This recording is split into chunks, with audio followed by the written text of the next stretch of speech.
We are coming to you from the Coliseum in Oakland, California, where this afternoon Comcast Sportsnet presents White Sox baseball. It's Jose Abreu, Todd Frazier, Avi Garcia and the Sox as they get set to take on Bob Melvin's Oakland Athletics. Hi, everybody, and welcome. I'm Ken Harrelson with Steve Stone as we get set to bring you the finale of this four-game set. As you know, we took to the first two games they won last night. We won the opener 4-3, then 5-4 in the second game. That home run in the ninth inning by Jimmy Rollins. And last night, Carlos Rodon really pitched well. We got beat 2-1 by Sonny Gray. But the job of the leadoff hitter, he's this pace setter, so to speak, Adam Eaton, and he's really been doing a number. Talked to Adam Eaton after the game last night. He said anybody can do it for 3 games. Well, he's wrong about that. Anybody can't do it, and his 7 hits leads the major leagues in hits. So he's had a roaring start. Just poking the ball to left field. He also has a triple to center. He's getting on base, setting the table. So far, the Sox haven't been able to drive him in all that often, but Adam Eaton has started off exactly how he ended last year, which is hitting the ball all over the field. There you look at some of the numbers, and they're really special. 2 for 3 on opening day with the triple and the run batted in. He scored a run, 3 for 5 on Tuesday, and last night, 2 for 3 with a walk. So Adam Eaton is doing what he has to do. Now the guys in the order have to pick it up behind him. Well, in the bump for us this afternoon will be a guy who had a tough spring, but making his first start in the Sox uniform. Matt Latos is a veteran, and because he's a veteran, they're not worried about what he did in the spring. They are concerned about him getting the big curveball over the plate. If he can do that, he should be okay. In his career, he's over 500, 64 and 55, with a very respectable 3.5 ERA. Kendall Graveman goes to the mound for the A's, and he's out of the Toronto Blue Jays organization, came over in the big Donaldson trade. This spring, 1-2, ERA 4.73. The Sox will find themselves facing a sinker baller. And if they can get the ball up and maybe he makes some mistakes early, it's going to be a lively park today. All right, one more game before we get home. So sit back, relax, and strap it down. White Sox baseball coming your way.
Sox baseball on CSN Chicago is brought to you in part by Toyota. Discover more in a Toyota. Visit buyatoyota.com or your local Toyota dealer today. Let's go places. Blue Cross and Blue Shield of Illinois. Through it all. Audi. Truth in engineering. And by Xfinity. Xfinity X1 will change the way you experience TV.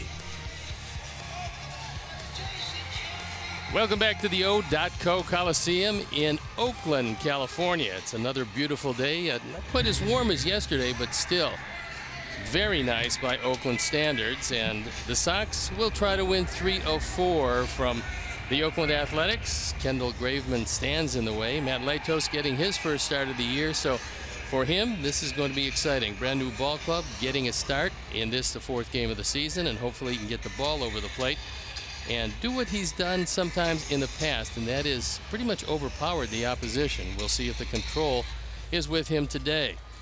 Oakland has played a pretty decent series, although neither team has scored near as many runs as they believe they're going to score, and now Oakland takes the field. Let's take a look at how Robin's going to line up our Sox for the game this afternoon. Adam Eaton, the red hot Adam Eaton leading it off, and then Melky Cabrera in a brand new spot in the order, the 2 spot. Jose Abreu will hit 3rd with Todd Frazier hitting cleanup behind him. Then it's Avisail Garcia who's playing the field for the first time. He's in right field today. J.B. Shuck getting a start. Brett Lawrie is playing second base with Yonder Navarro getting the nod behind the plate, and Tyler Saladino starting his first game of the 2016 season. The defense for Bob Melvin and his Oakland Athletics: Coco Crisp in left field, Billy Burns in center with Josh Reddick in right field. And it's Danny Valencia, Marcus Semien, Chris Coughlin, a converted outfielder, playing second, and Yonder Alonso, by far their best glove at first base. Stephen Vogt behind the plate, and our Lexus pursuing perfection starting pitcher is Kendall Graveman. Nice size right-hander with a good sinker. You look at the numbers last year. He's still learning. He's a very young pitcher. He was the pride of the Toronto Blue Jays organization, but one of the players sent over in a deal that netted them the American League MVP, Josh Donaldson. So Graveman, they feel, in the infancy stages of what they hope will be a pretty good career. Maybe not at the top of the rotation, but certainly number 3 on down fits him very well. The umpires for the game this afternoon: Gabe Morales behind the plate, Tom Hellion, the crew chief, at first, Phil Cuzzy at second, and Dan Bellino at third. So as Adam Eaton steps in, we're ready to play baseball, and I'm ready to turn it over to my play-by-play partner, Ken Harrelson. Hi, Steve. Thank you very much. And once again, good afternoon, everyone, and welcome to White Sox baseball right here on Comcast Sportsnet. So happy you could join us for the finale of this 4-game set to open up the 2016 season. So here's Adam Eaton. He is 7 for 11 in the first 3 games. And the first pitch of the ball game taken low and away. It's been a long time since I can recall a leadoff guy. First pitch, 12:37. First 3 games of the season, having 7 hits. Well, the last time any Sox leadoff hitter had multiple hits in the 3 straight games starting the season was Chico Carrasquel, and that was, of course, back in the halcyon days of 1951.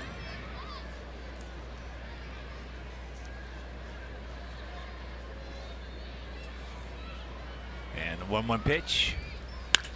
Ball hit sharply. Chris Coughlin makes the play for round number 1. And here at the Coliseum, 330 down the lines, 367 in the short gaps, 388 in the deep gaps, and 400 straight away center. Graveman went to Mississippi State, played in the College World Series, and came up just a few credits shy when he left to play pro baseball of a degree in mechanical engineering. So not a dumb man out on the mound. And before we show you our picks to click, you at home select yours. The wind, not much of a factor, but what little wind there is blowing out toward the left field corner.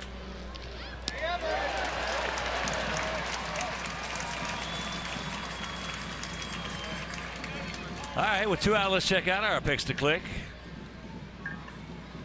DiMangio, our director of the crew, well, even with Brett Lowry. Steve's going with J.B. Shuck. And Mike Mazza. Kenny Webb, Pete Catazone, all the great folks in our ticket office back home. We're going to go with Diano Navarro. Also Roy Rivas and his crew. First pitch strike to Jose.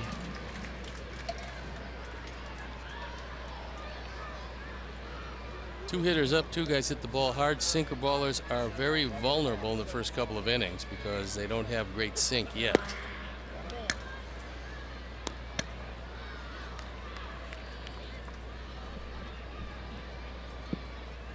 Outfield slightly to the right.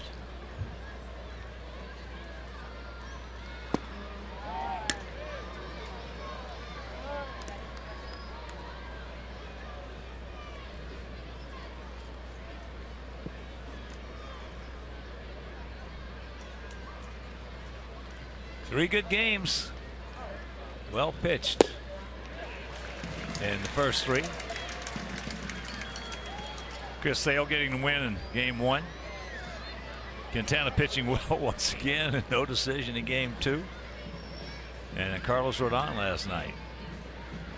7 innings, 2 runs, 7 hits, 1 walk, 6 strikeouts.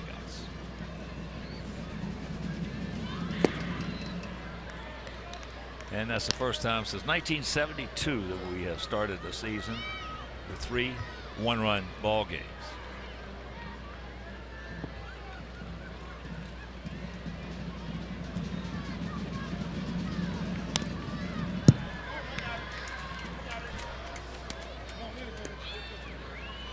Graveman has both a slider and a cutter to go with his fastball change, but he lives and dies with the sinker. So if he's right, and we'll judge that as we move along, he's going to get a lot of ground balls.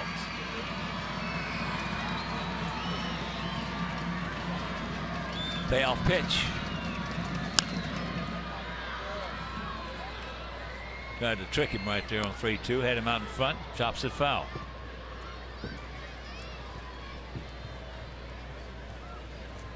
I must say, in all the years, well, I've been coming here since they opened the place in '68. This is without question the best weather I've ever seen in Oakland. Well, last night was the warmest night either of us had ever seen this time of year, and today's just a gorgeous day. Yeah, I've never seen it that hot. Sounded like a broken bat. And the ball off the glove. Now Jose will make it into second base. Just an error in judgment more than anything by Simeon. Yeah, because he didn't realize that Jose got turned around in the batter's box when he broke his bat.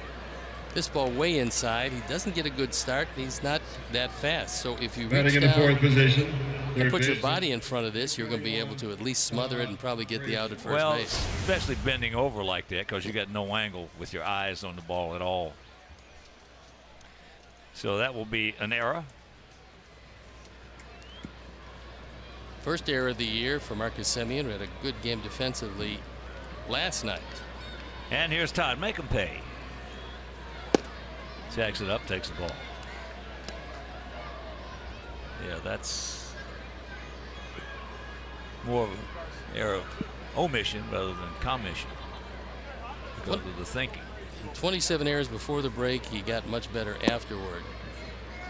But he had 8 more errors than anybody in baseball last year. Now he's still working out every day with Ron Washington. I saw them actually taking ground balls around the bullpen today, not at shortstop. He was working on his footwork. And I'm sure Wash will talk to him about that last play.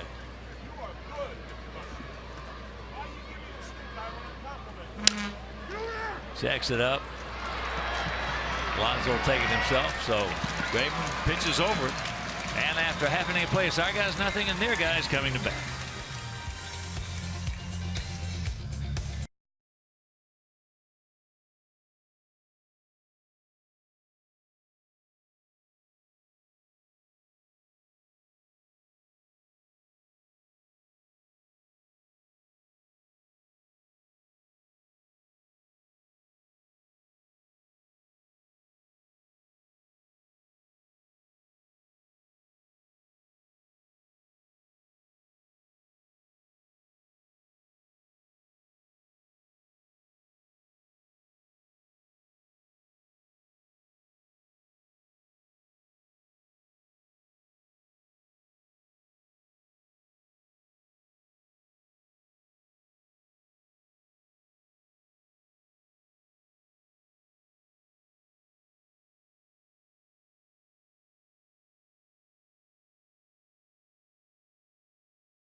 lineups for the Oakland Athletics, with Billy Burns leading it off, Jed Lowry, who's been pretty hot in the RBI department, hitting second. Then it's Reddick, Valencia, Voit, Chris Coughlin at second, Yonder Alonso, Marcus Semien, and Coco Crisp rounding it out.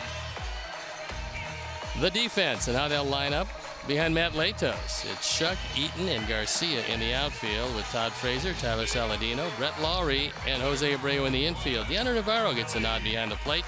And our Lexus pursuing perfection starting pitcher is Matt Latos. The key for him will be getting it over early. Don't give any free passes to Burns at the top. He's a speed burner. They don't have many runners, but Burns is one of them. Billy Burns, 3 for 8 in the series. Latos, big man, 6'6", 245 pounds, and he looks bigger than that.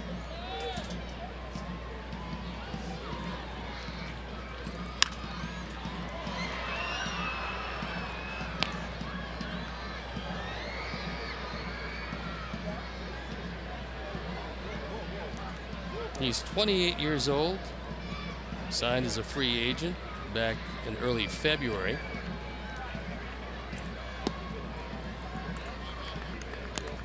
Best years were early in his career with Cincinnati. He made it to the major leagues for the first time in 2012 with the Reds. Was 14-4 that year, 14-7 in 2013. Last couple of years he has fallen on some hard times. Well, you saw him all spring. Yeah, it was not a particularly pretty picture in the spring, but you know, he's a veteran, so you'd have to say maybe he was working on a few things, but he's got to get the ball over the plate consistently.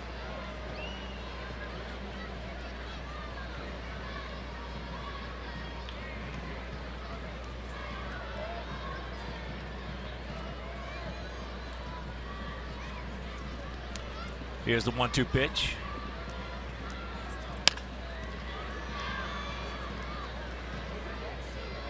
I think the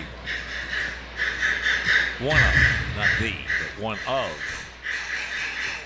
the difference in philosophies in today's game versus, say, 30, 40, 50 years ago. I know when I first broke into professional baseball in 1959, that's out in front.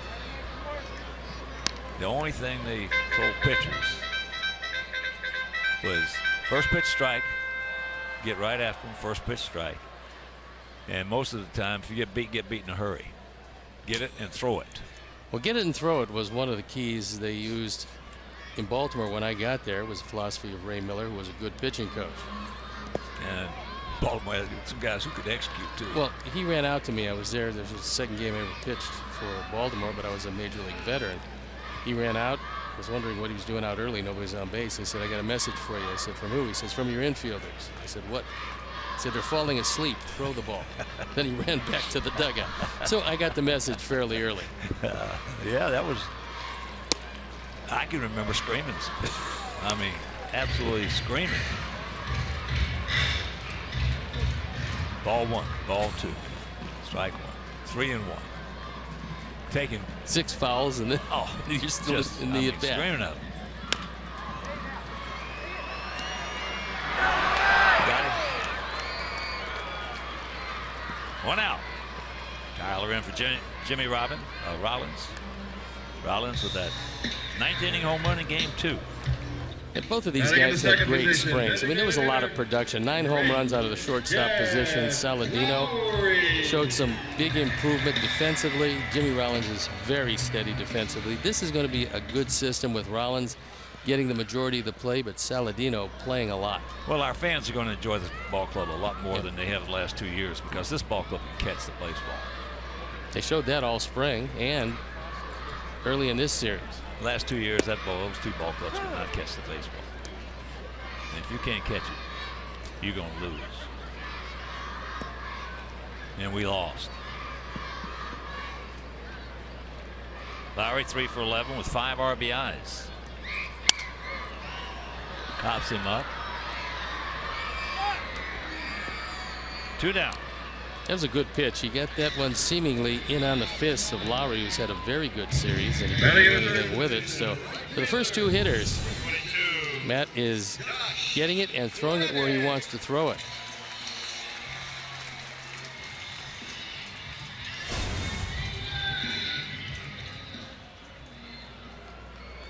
So here's Reddick, 2 for 9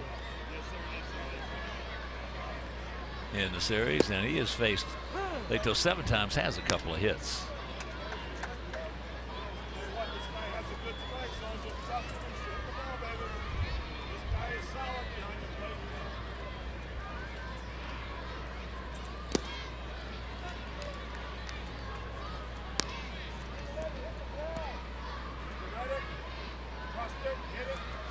Now field just about straight up, spread out, and equidistant.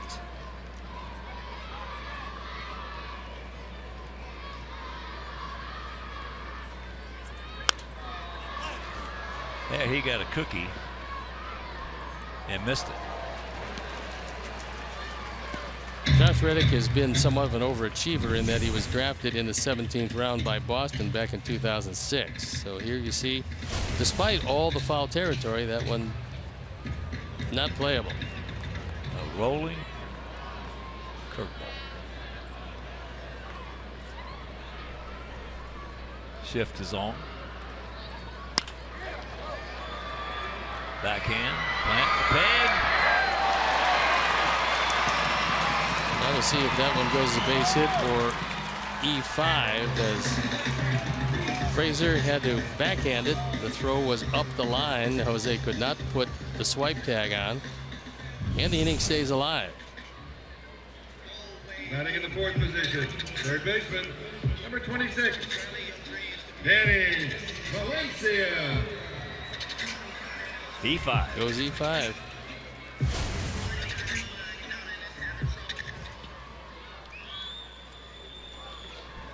So here's Valencia, 1 for 10 in the series.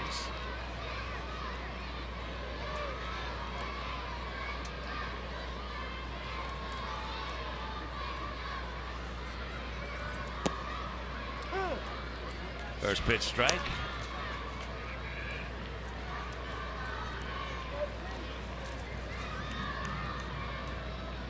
After the game, board our charter and head home. And for our guys, Merv Schneider, Brian Ball, Bob Warren, they've been out in Arizona for a long time, as have a lot of our players. Meanwhile, he pitches over the error, and after 1, no score.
Tuesday, tune in to Sportsnet Central as Pat Boyle previews the upcoming playoff push for our Chicago Blackhawks. Sportsnet Central Blackhawks playoff preview Tuesday at 10:30 on Comcast Sportsnet.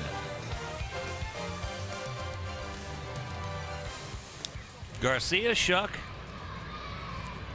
and Lowry. Actually, this should be a pretty good matchup for Avi, because Graveman, for the most part, is going to keep the ball down. If he likes the ball down, we'll see if he gets a good shot at one. All I got to do is get one up in the air to left field. The ball will travel a lot more today than it does in the previous 3 night games.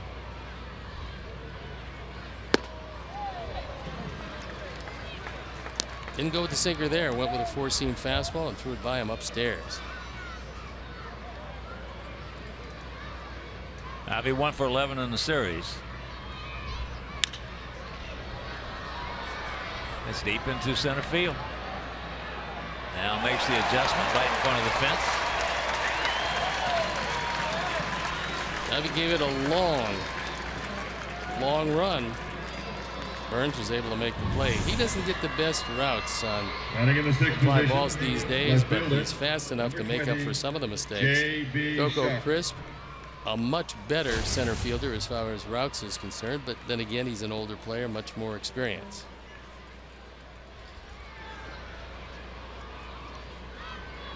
Here's Shuck making his first plate appearance of the season, and that's what he did last year. Takes first pitch strike.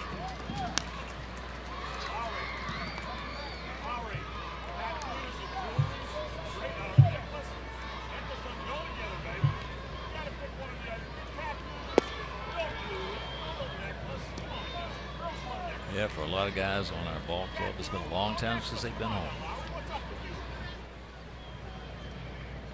Hopefully they brought heavy jackets. Well, I think they will be prepared.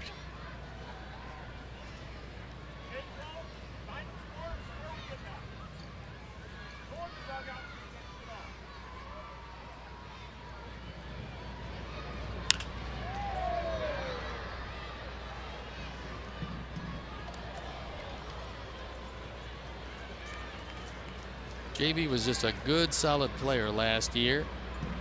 Very versatile.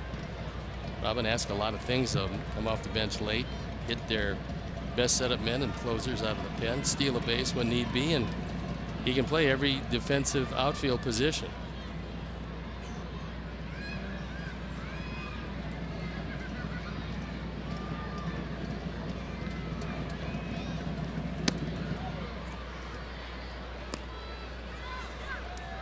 Two and two the count.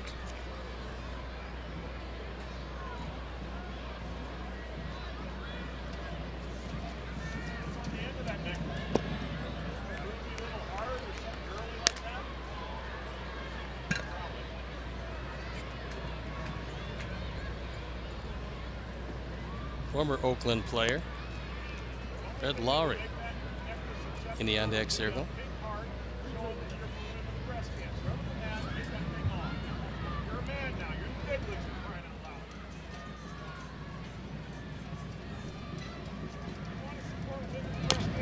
Chops that one down.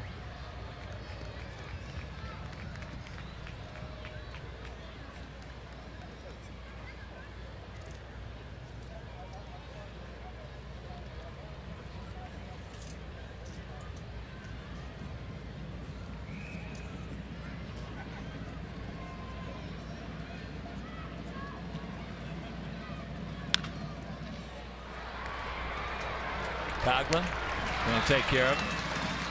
2 down. Enjoy the benefits of being a White Sox season ticket holder by purchasing a full and split season ticket plan. Great locations available now. Don't miss out on the live action at U.S. Cellular Field this season. To purchase a season ticket package or view a list of season ticket holder benefits, visit whitesox.com or call 312-674-1000. Here's Lowry. 2 for 11. And he looks at a good pitch. Gap out there in left center. Oh, I need time. I need time to get in the box. Okay, all right, here we go. I got time. Okay, here I'm ready.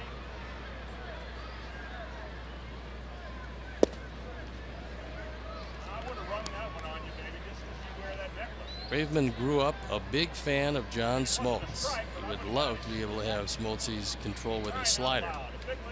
That's maybe down the road somewhat. You have a baseball hero growing up? Anybody you idolized when you were a very young player? Yeah, I did. And he was a young player himself. For some reason, I just love the name, Mickey Mantle. You picked out a good one. They came to play an exhibition game in Savannah, and my mom let me miss school. Mickey, I think, was 19 years old, 18 or 19 years old, and I'd been reading about it. So after the game was over, they're coming out. They had a train. They were taking a train north, and they come out of Grayson Stadium there in Savannah in their uniforms. Yes, he did. And that'll do it. That is a 1-2-3 inning for Graydon.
Only T-Mobile customers can get a free season-long subscription to MLB.TV Premium. So go to T-Mobile.com/MLB to sign up now and catch every moment on America's fastest-growing LTE network.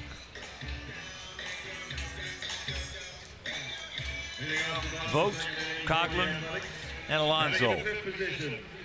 Vogt swung the bat pretty well last year, and left-handed catchers are very valuable these days.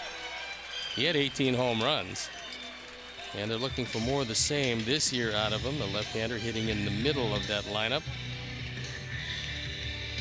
Vogt 1 for 5 in the series.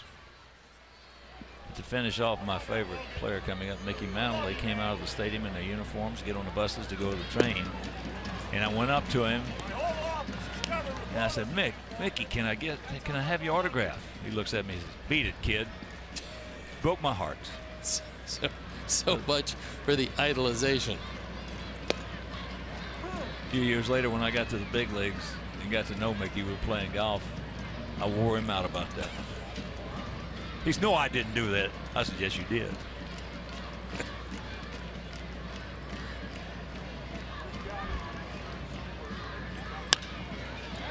That's in the left field.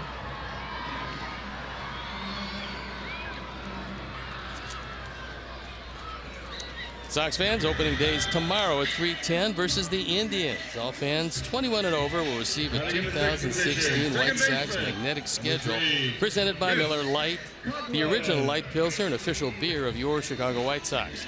Purchase your tickets at whitesox.com or call 866-SOX-GAME.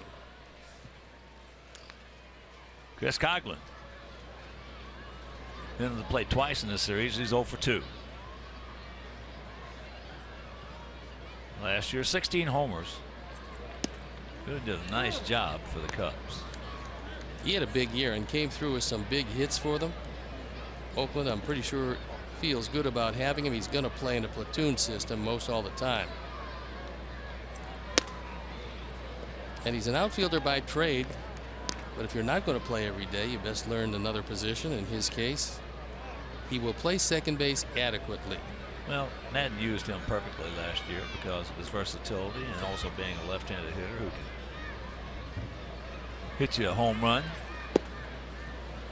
Manager can do so much to give a player confidence, to protect him in certain instances, and I think that's how Joe handled Chris, so he had one of his better years. He was a Rookie of the Year back with the Marlins.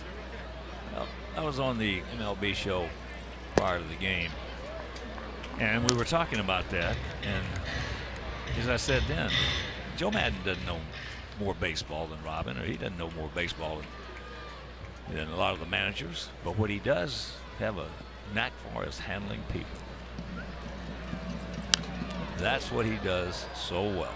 When I talked to Joe about his path to the major leagues, he said it was great to manage in the minor leagues because he was faced with situations he would never been faced with, if not having to go through it then. He said, now when it comes up, I've been through it before, a different scale certainly, a different stage, but he said it's much easier these days to deal with people having dealt with them all that time in the minor leagues. He gone, 2 down. Well, Madden reminds me a lot of Lou Holtz. Lou Holtz handled people extremely well. Batting 7, first baseman. And he had some teams that did not have that much talent, but he got what they had in them out of them. And that's the mark of a good football coach or a good baseball manager. That's also what Bob Melvin does here in Oakland. Bob Melvin is one of the most underrated skippers in the game.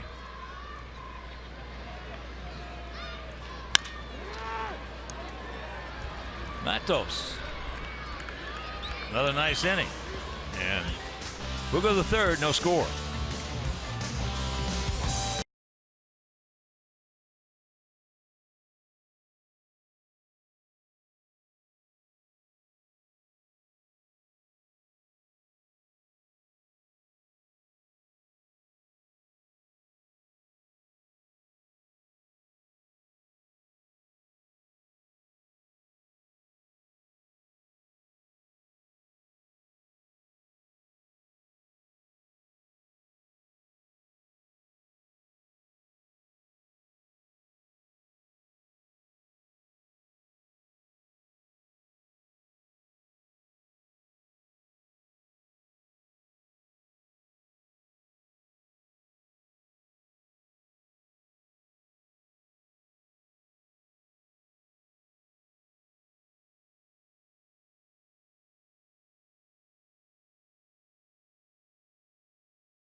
Insider Dan Hayes all season long on CSNChicago.com, presented by The Great Escape.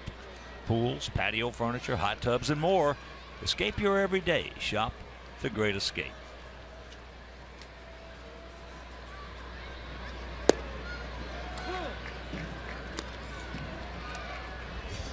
Yonder Navarro, Tyler Saladino, then back to the top of the order with Adam Eaton.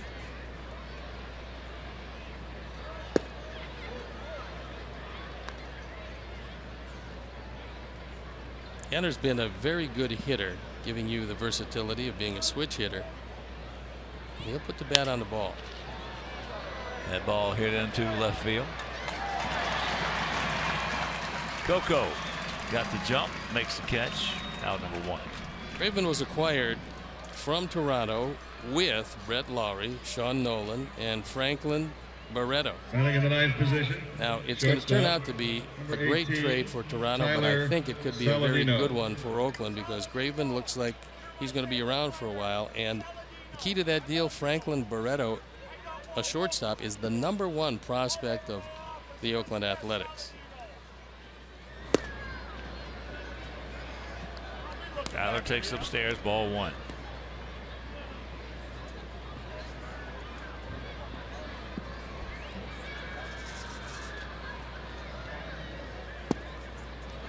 That evens the count. I'd like to send along birthday greetings to Christine O'Reilly. Just happens to be the queen of community relations for the White Sox. Does a great job. Celebrating one today. And there's a bullet. Happy birthday, our Zarina. She handles everything, does it smoothly, and Now always batting, with a smile on her number 1, face. Adam Eaton. I've known Christine O'Reilly a long time. And she's one of the most amazing women I've ever seen in my life. She never changes. She looks the same now as she did 34 years ago. Number 1, come on. That's a junior high school number. Quick throw to first is Graveman, who might not be as quick as Sonny Gray, but for a bigger man is fairly quick to first.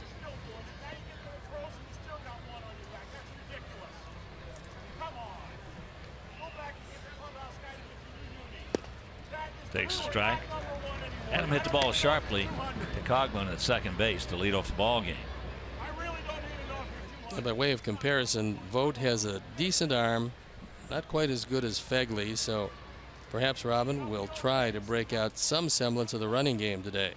Hasn't had that many opportunities in this series to do it.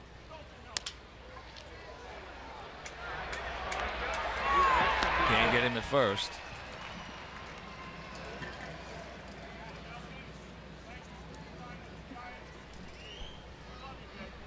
Here actually is a good situation to run in, because even if you take him down, Now batting, you're still going to lead off with 53, Cabrera. Melky Cabrera. Well, the one thing you want to try to stay away from is leading off with Abreu.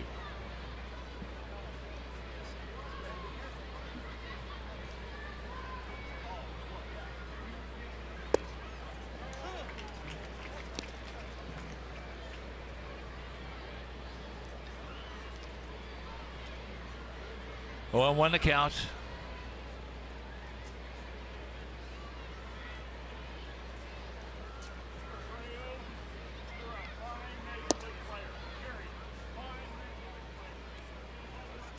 Now, for the most part, here's your pitch to run if you want to choose to. Very rarely will you see a 1-1 pitch out.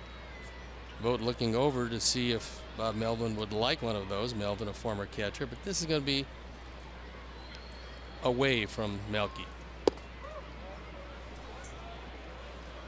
Tried to backdoor him with that cutter, and it went around the plate.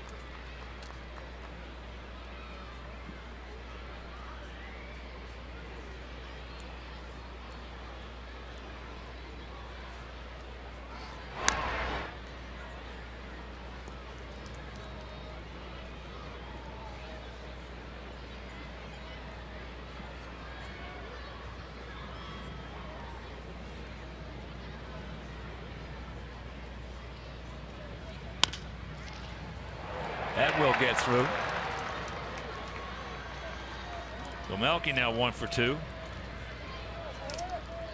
Man, with 2 out, 2 on.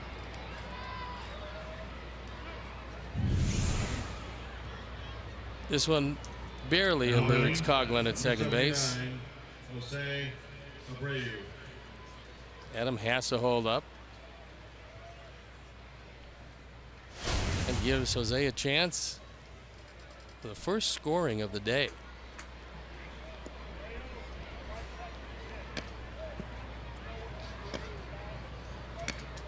Abreu reached on an arrow.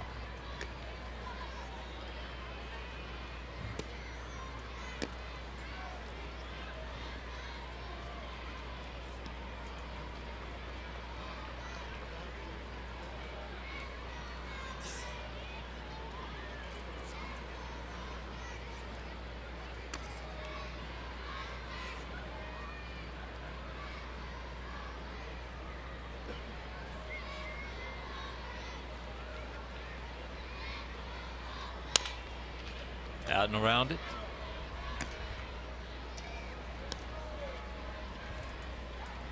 Sox, as I mentioned, coming home, start that series with the Cleveland Indians tomorrow. And that will be Johnny Danks against Cody Anderson. If you don't have tickets for that game, it'll be over Comcast Sportsnet.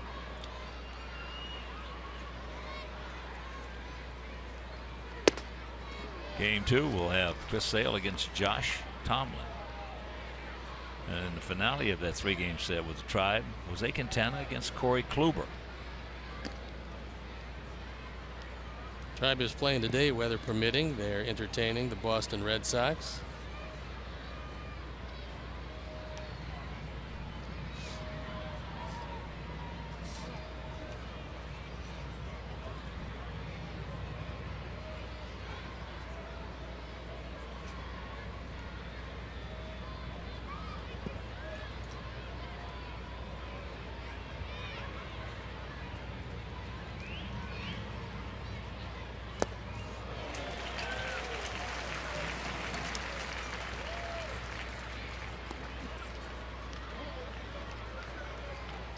Two balls, two strikes. Not too anxious now, Jose. Not too anxious, buddy.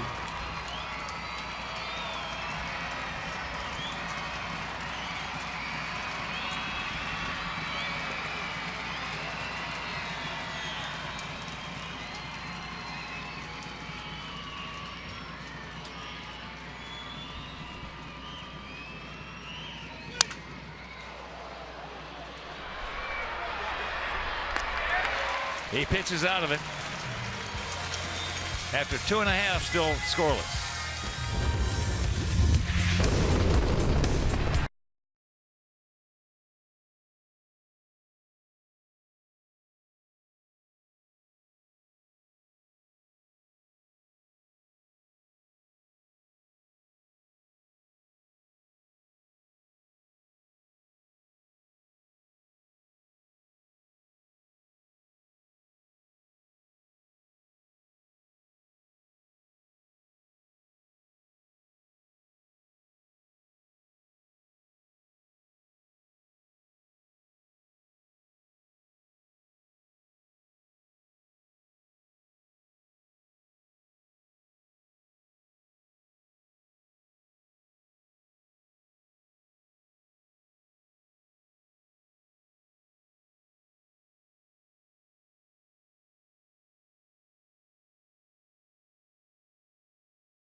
Field is open for business.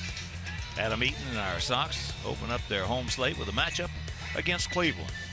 Coverage starts at 2 p.m. with White Sox pregame live, presented by the Koalas family of dealerships. For the Athletics.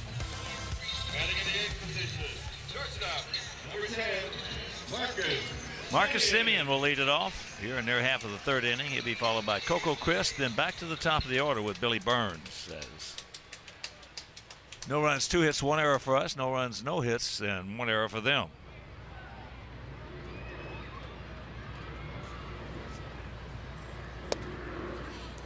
First pitch strike. He's had a pretty good run early with that curveball. He's getting it over the plate with the soft curveball and then using the harder curveball as a wipeout pitch. That one slipped.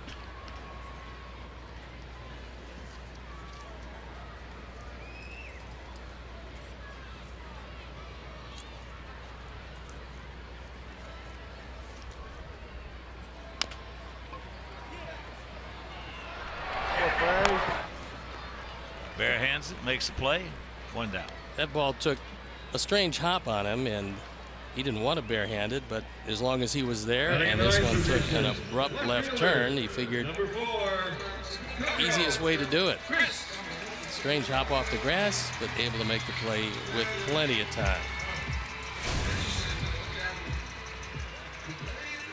So here's one of the fan favorites here in Oakland, Coco Crisp. Cavelli, 36 years old. He's 1 for 6 in this series. And he has the most seniority in that Oakland uniform, although injuries have really slowed him down the last few years.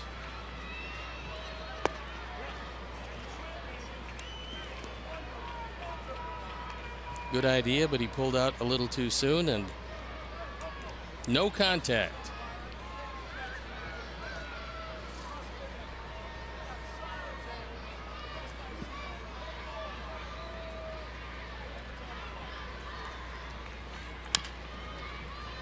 Big Sox fan in attendance this afternoon from Chicago. Now living out here in the Oakland area. Jane Nightingale. Say hello to all her friends back home. Jane's a nurse.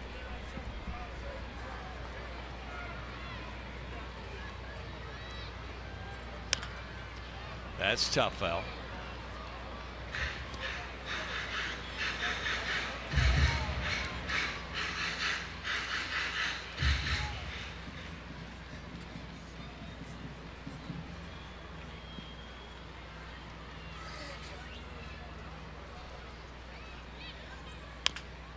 Now the foul.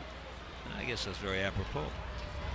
Being a nurse and having your last name Nightingale.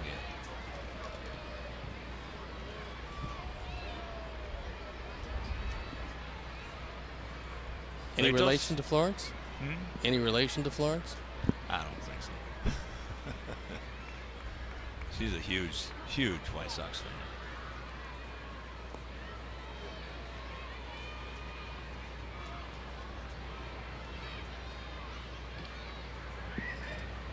Florence probably got a long list of relatives. That's popped up. JB. And that's had pretty good location. That entire at bat was spent down. And so you change a hitter's eye level. He doesn't get a real good swing at it. That last pitch was up. All he could do was pop it up. But so far, Latos is moving the ball around well and changing speeds even better. Well, I saw him a couple of times on my iPad from spring training, and you saw him a lot. Wasn't pretty. But, well, I'll tell you what, a couple of times I saw him, he was all over the place. Yeah. That's into right field. And that's another quick. That's 7 in a row retired by Big Matt.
Time later in the game, brought to you by Miller Lite.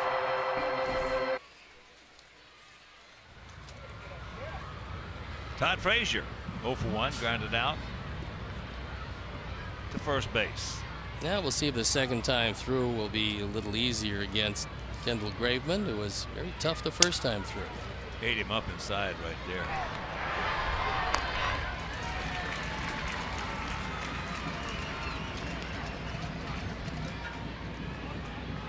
That plane won't be quite as heavy going back as we in the first 3 and third games have broken a lot of bats in this series.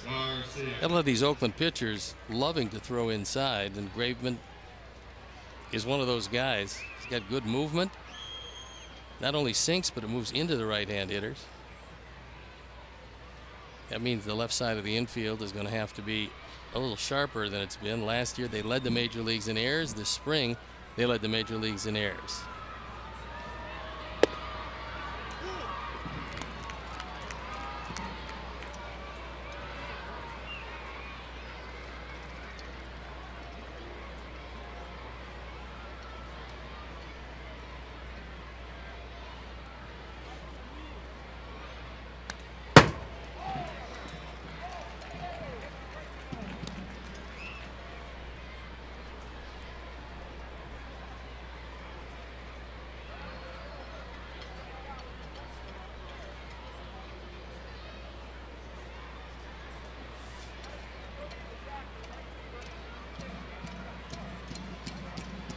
Gap out there in left center field.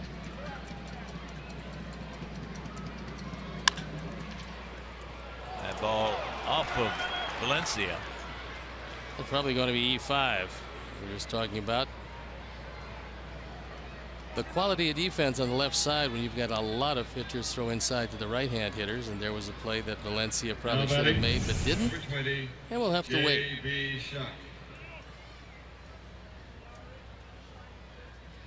Kind of side straddled it instead of staying in front of him, and it cost him. Yeah, he had a chance to get in front of baseball. that ball. Yeah, and didn't do it.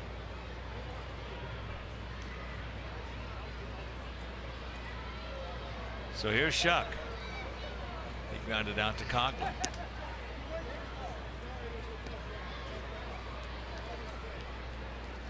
Official score has yet to make a ruling on that. We'd love to see a base hit. And it's not. It's E5.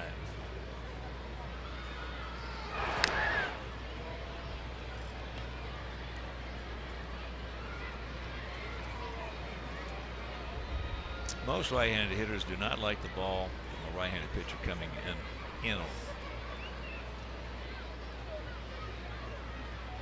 Most. There are some who just love it. I can understand where that would be a problem.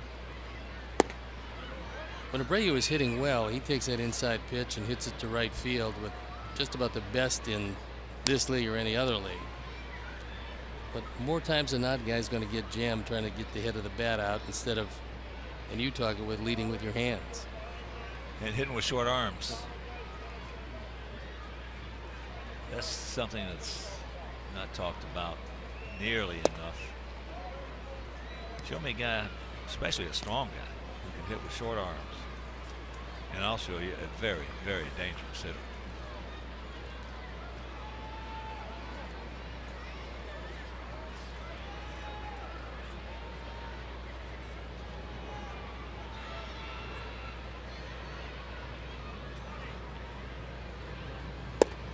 Cooperstown is filled with right-handed hitters who hit with short arms. Extension is one of the worst words you can have. Trying to teach somebody how to hit. The more you extend, the bigger the swing.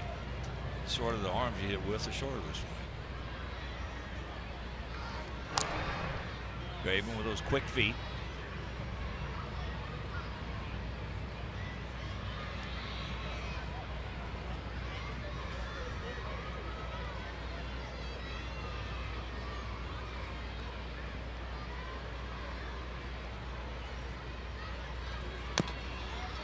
Try to extend on this guy here, Graveman. If you're a right-handed hitter, you try to extend on him with that two thing coming in on you, you're going to knock your fingernails off.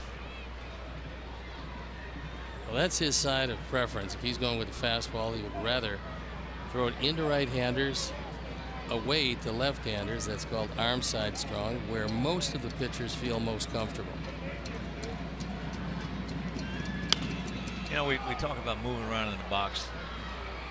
Another area that's not discussed enough. That box is the hitters. That's his.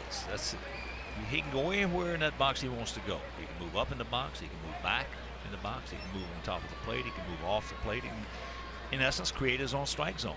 Against a guy like Graveman now, right-handed hitter, you might want to back off the plate just a little bit to take that two-seamer coming in on you away from him, and then make him beat you from the middle out, especially if he likes to pitch arm side. You just ate him up right there. He's breaking a lot of bats today.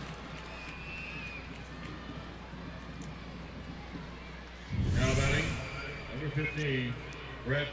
Keeps that ball up and in, and nothing that JB can do with that except break his bat and get thrown out at first. But a runner in scoring position, and these are pitches that Graveman shouldn't have to throw, but just like the first inning when an error was made on Abreu, he made some extra pitches to Frazier. So here's Brett. Check swing strikeout.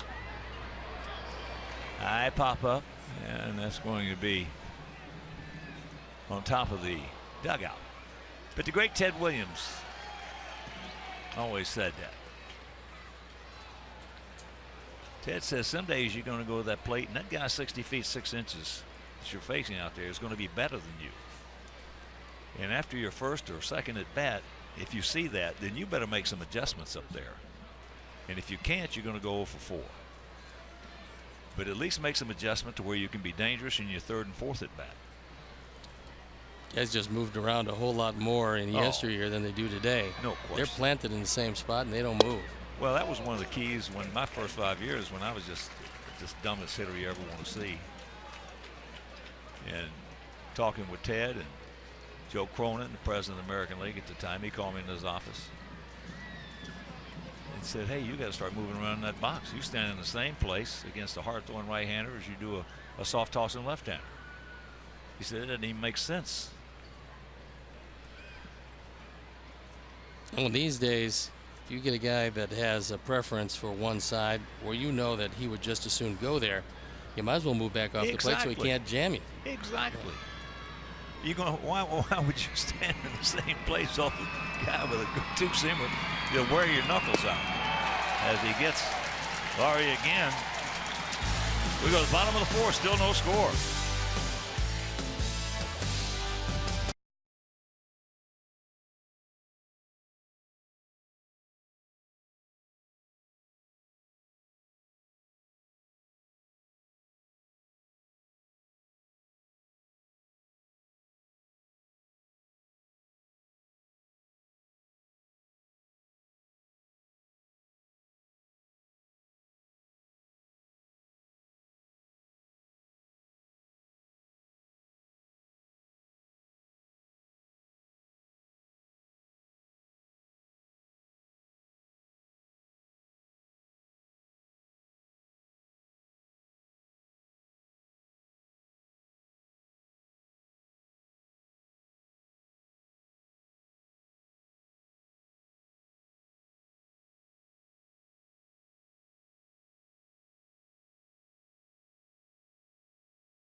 And the White Sox have had some problems with their right-handed starters in the rotation over the last 3 years.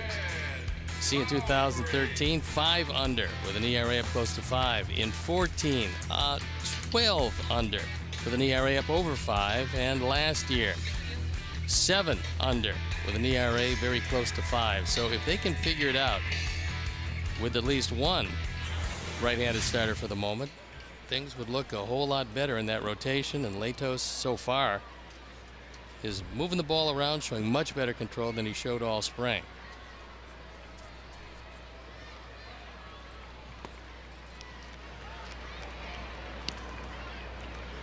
Lowry. Well, when you got a guy who, in my opinion, over the last 14, 15 years has been the MVP of this ball club, is there you're looking at him right there. Don Cooper. When you get a guy like that, it makes it a lot easier for a general manager and a manager as that ball into left field to take a shot with some guys. Not that you're going to say that they're reclamation projects, but some that are close. Well, guys that were highly thought of, maybe had some success in the major leagues, might have been first-round draft picks someplace else. You can certainly take a shot, hand it to Don Cooper, and say, see what you can find from this guy. Maybe you can turn the light on, and it might never look back. Well, Coop can come to you and say, hey, how about Stone? Is Stone available? We can do something with that guy. As Reddick 0 for 1 reached on an error. But when you look at what Coop has done, the Sox, since the start of the 2003 season, have the second highest total quality starts in the major leagues, and only 5 behind the leader, which is the Mets. Sox have 1,159 quality starts since the start of the 03 season. Mets have 1,164. That is worth its weight in gold to an organization.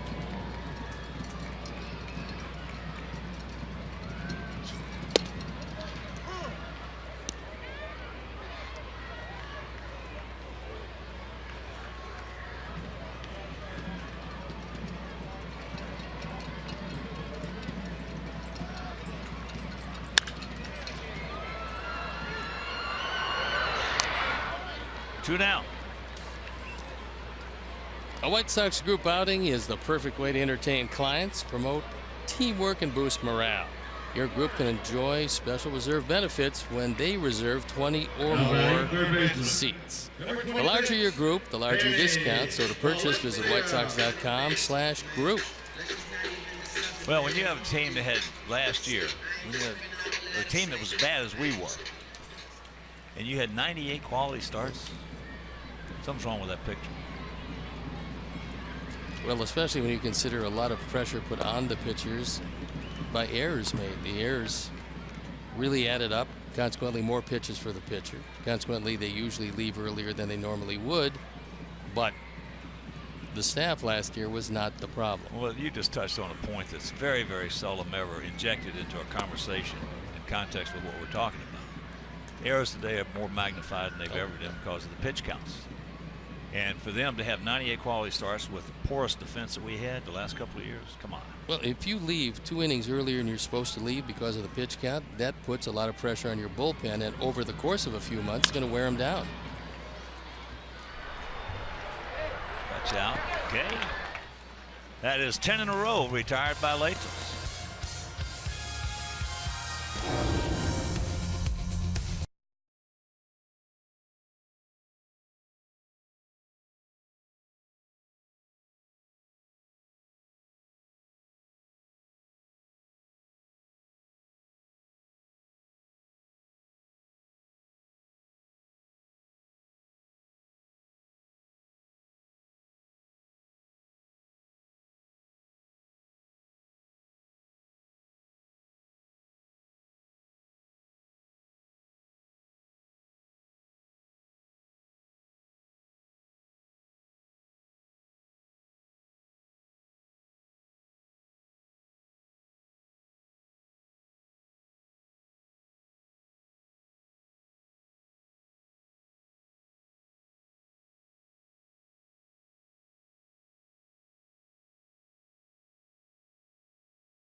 viewers watching on Xfinity.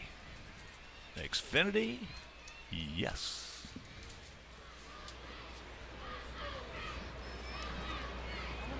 Top of the 5th inning in a scoreless ball game.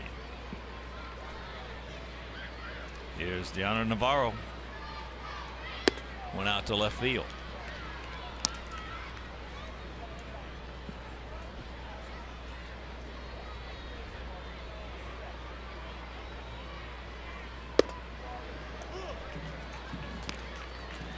One and one.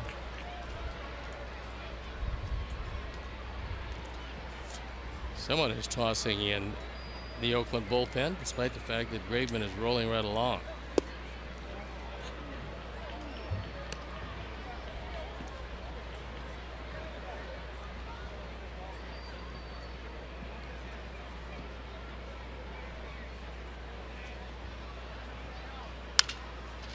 Out and around it.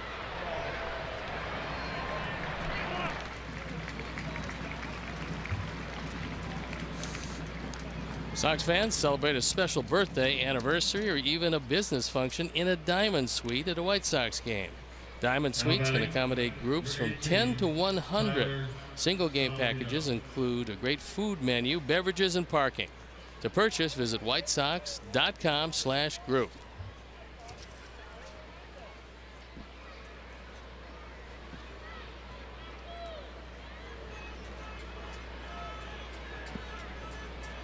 Here's Tyler. He has one of our 2 hits. The line shot into left field for a single. Not through the 5th, and Graveman has thrown 10 ground balls already, which is a testament to his sinker. He's just 25 years old.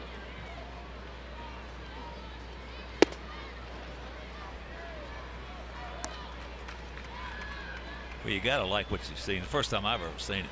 I mean, you got to like what you're seeing out there. This guy loves to pitch inside.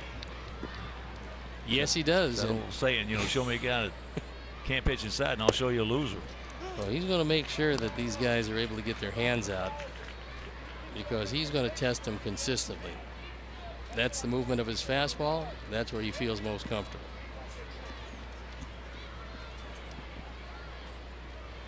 And that saying that I just recited came from one of the greatest pitchers with some of the greatest stuff in the history of baseball, and that was Sandy Koufax. And with his stuff, you'd think that he didn't have to just pitch inside, that he'd just throw strikes. He said, show me a pitcher can't pitch inside and I'll show you a loser.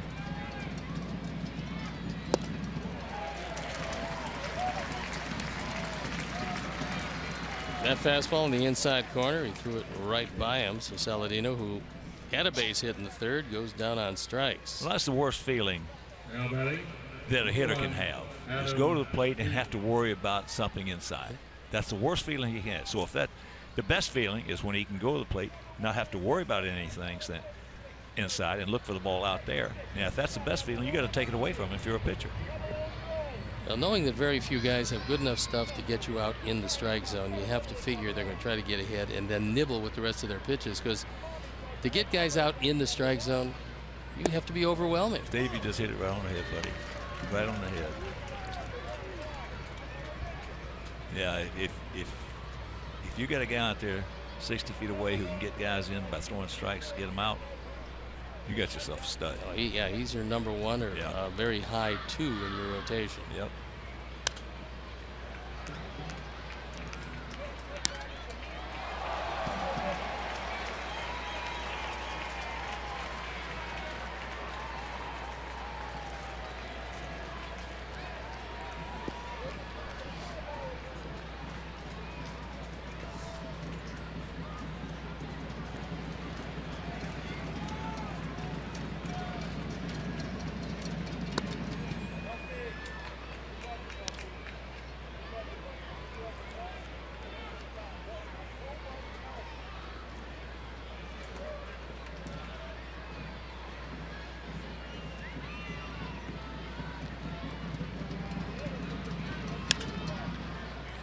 That's going foul.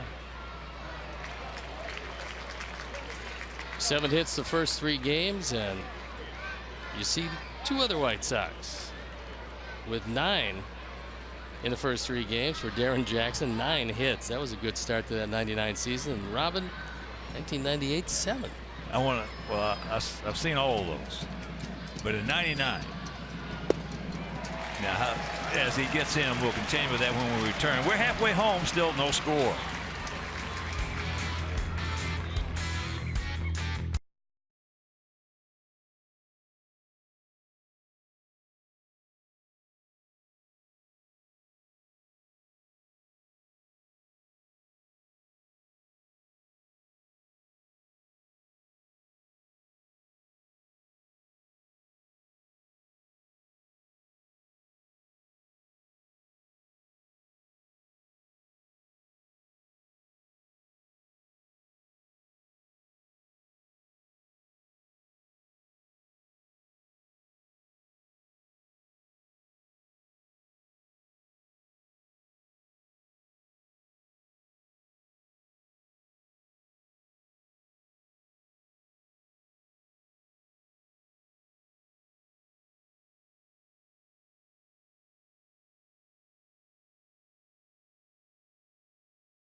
To hear our Chuck again, isn't it? Boy, he sounds vibrant today. Boy, he does, and it's live. It's not taped. Early in the season, well, that's where he's doing the live shots early in the season. Then he'll put the rest of the season on tape, maybe the middle of May. So here's Vogt. Went out to left field. Yeah, but there was something very interesting that happened in that series. That series where DJ had 9 hits in the first 3 games. That was against Seattle. And I'm having Chris Canfield check the box score for the 4th game. Because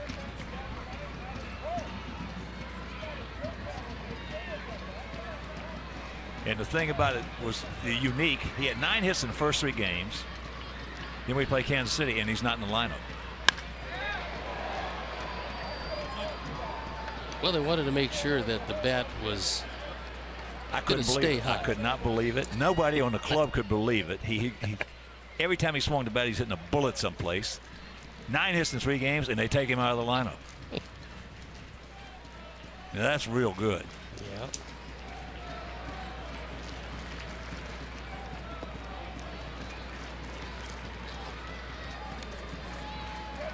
That was real smart, wasn't it? Get a guy with a hot bat, 9 hits in 3 games, and then bench him. Oh, what a dummy.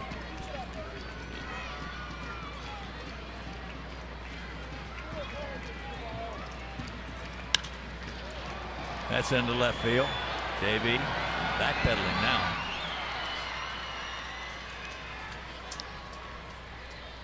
Vogt's pretty strong. Fortunately, that ball stayed in the park. Second time he has lifted a fly ball at JB Shuck. Now batting second baseman, number 3, Chris Coughlin.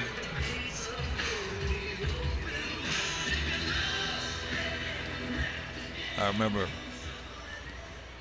after the Seattle series, it was against Kansas City. We played next. And I walked in the clubhouse, looked at the lineup card, and DJ was not in the lineup. He goes walking over, and holds out both hands, palms up, like, what is this?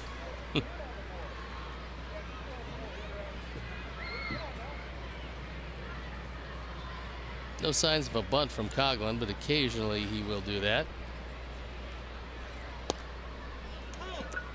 Oh, what a second half he had for the Cubs. Some big hits. Last year they had a whole lot of their players have great second halves. Well, 97 wins. And they're going to win more than that this year. That's why we got to get better. As I said, if you think Reinsdorf is going to play second fiddle to the Cubs, you've got another thing coming.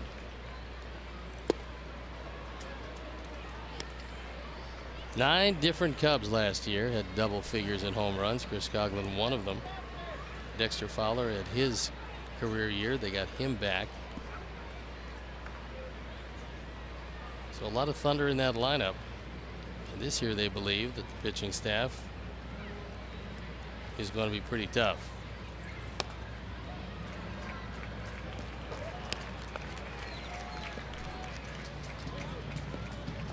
Full count.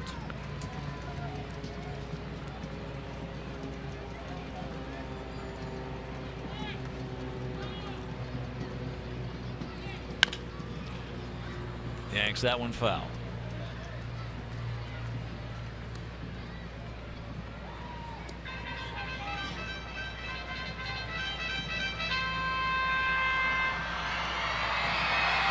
I didn't realize it. 9 guys. Yeah, a lot of thunder.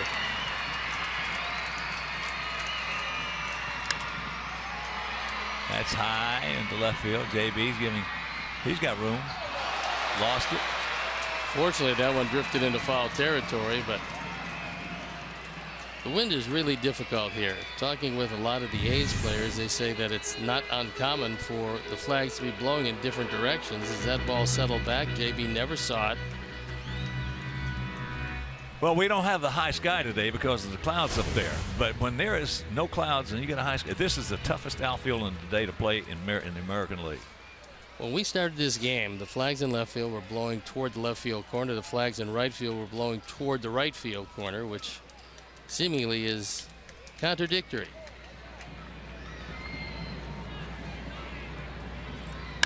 And don't you know it? You can cancel a post-game show.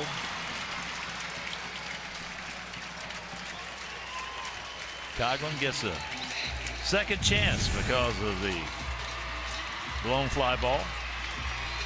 First hit. Taking it right down the line. No chance for Frazier. And JB holds him at first base.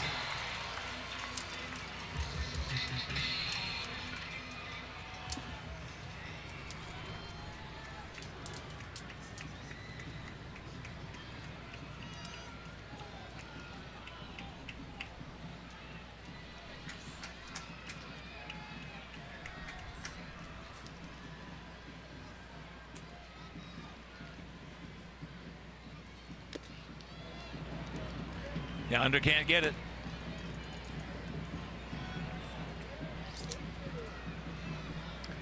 But he has handled Latos pretty well. 8 at bats, now 9 at bats, counting the one today, and 6 hits.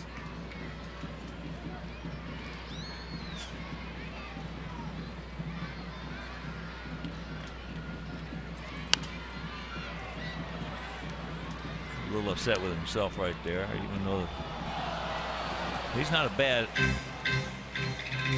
high ball hitter for a left-handed hitter. That's an area that left-handed hitters have changed it around a little bit. Most of them used to be dead low ball hitters. Now they've got a lot of them that can hit high fastballs.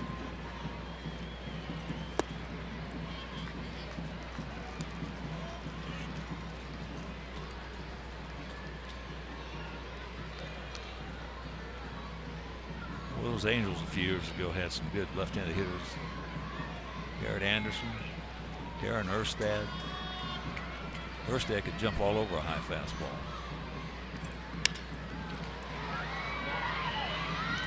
That's into center field. 2 down.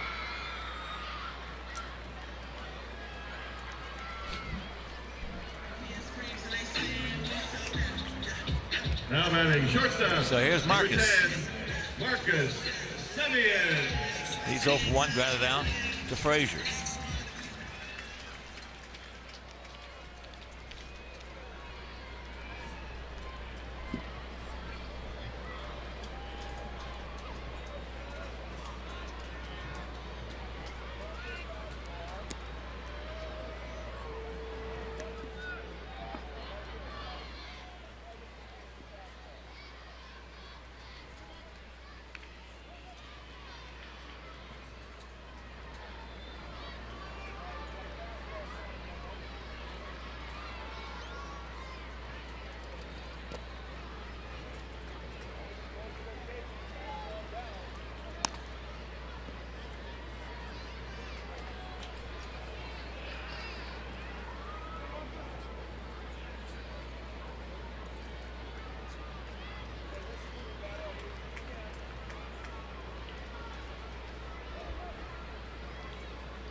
No runs, 2 hits, 1 error for us. No runs, 1 hit, 2 errors for them.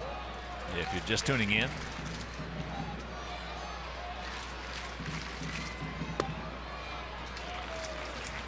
Just on top of the zone.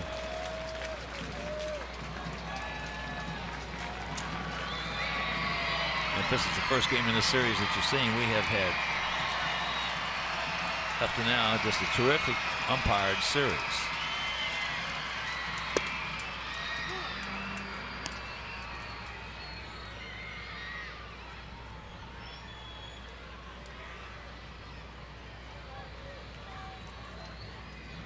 Crew Chief Tom Hallion started it off, then Phil Cuzzy, Dan Bellino, and today Gabe Morales having a good game behind the plate.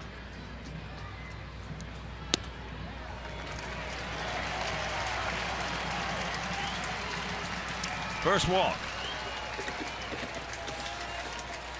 See the White Sox take on the Texas Rangers on Friday, April 22nd at 7:10. The first 20,000 fans in attendance will receive a White Sox tote bag presented by the MLB Network. You can stay after the game for a post-game fireworks show presented by the aforementioned MLB Network. Purchase your tickets today by visiting whitesox.com or calling 866-SOX-GAME.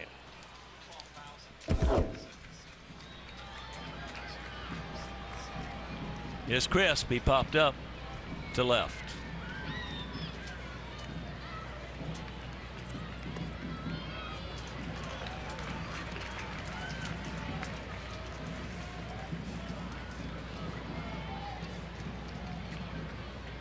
Up until that drop foul ball, he had retired 11 in a row.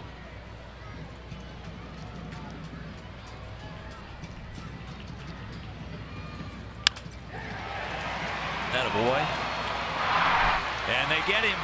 Beautiful play, and he got enough on the shovel to Saladino. Attaboy, Brett.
Here's our Xfinity high-speed action replay, and it ended the last inning.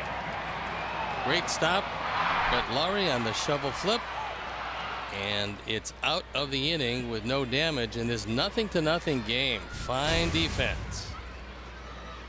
That was a beautiful play by Brett. First of all, to get to it and then get enough on the shovel to Saladino.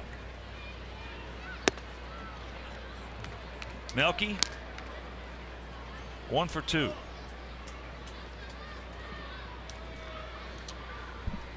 Time to get some runs.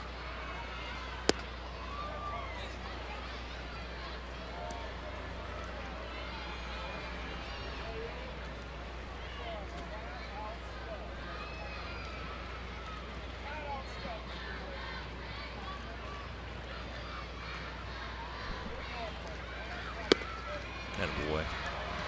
A good way to start. That's the first walk issued by Graveman.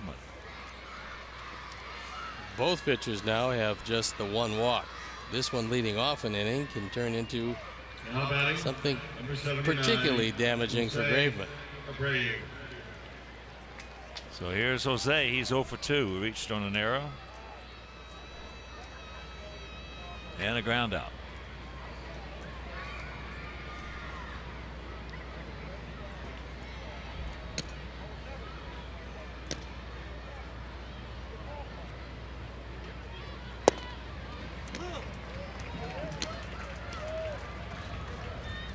A's bullpen for the first time warming up in earnest.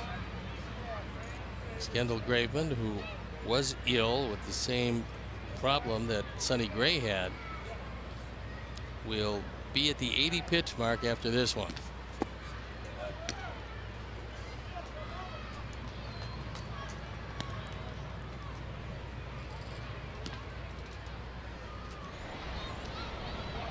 Fernando Rodriguez, a hard throwing right-hander, loosening up in the pen.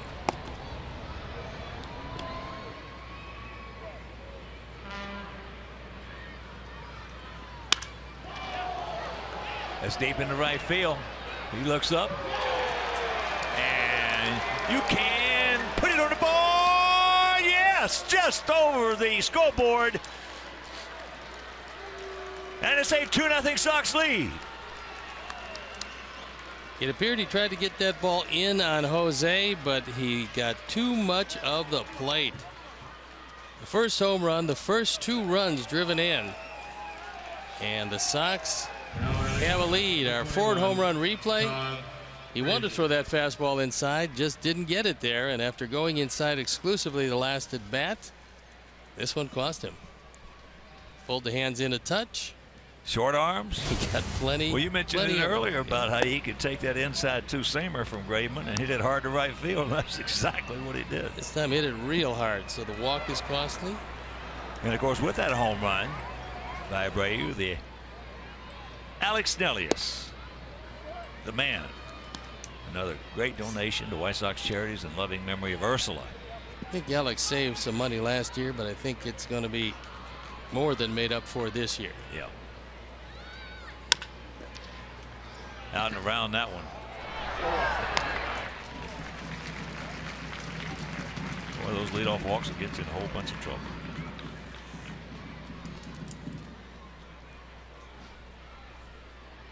And here's Bobby Melvin. He's made the call to the pen. So, Graveman, 5 1/3. He was impressive. Field apart. And we'll be back.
Rodriguez, who did face our ball club opening night. Pitched an inning and a third, showed a very good fastball.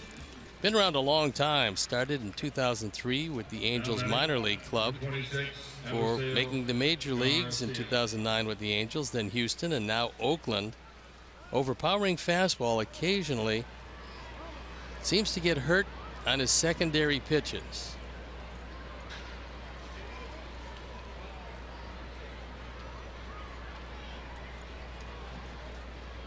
Here's Avi. Takes first pitch strike. That one at 92. He missed the entire 2013 season with Tommy John surgery at the end of March.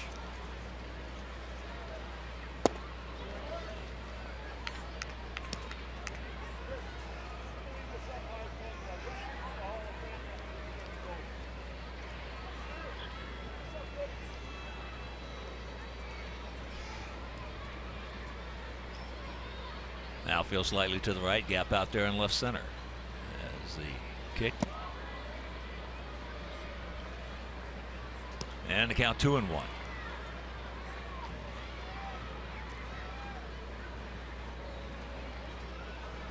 For Kendall Graveman, he went 5 1/3, gave up a couple of runs both this inning on 3 hits, just 1 walk and 4 strikeouts, and all in all, for your number 4 starter, that was a pretty good performance.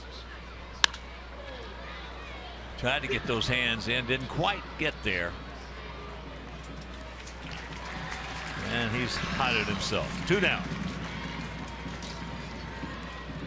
Join us for opening weekend at U.S. Cellular Field. The first 20,000 fans on Saturday, April 9th will receive a White Sox winter hat presented by Comcast Sportsnet. It's a handsome hat.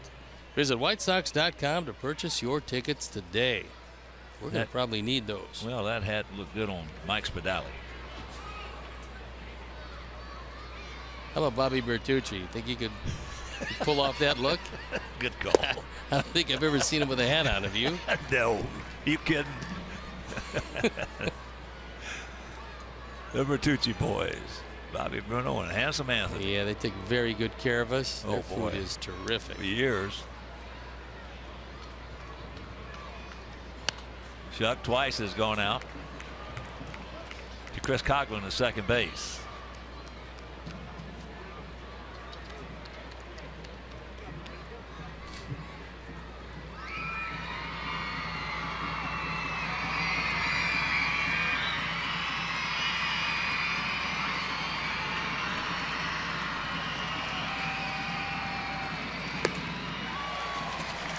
That'll do it. The leadoff walk, the 2-run homer by Abreu. It is 2-0 Good Guys.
Sportsnet Central, our Chuck Garfine. Our Chuck goes one-on-one with 2016 Hall of Fame inductee Jerry Reinsdorf.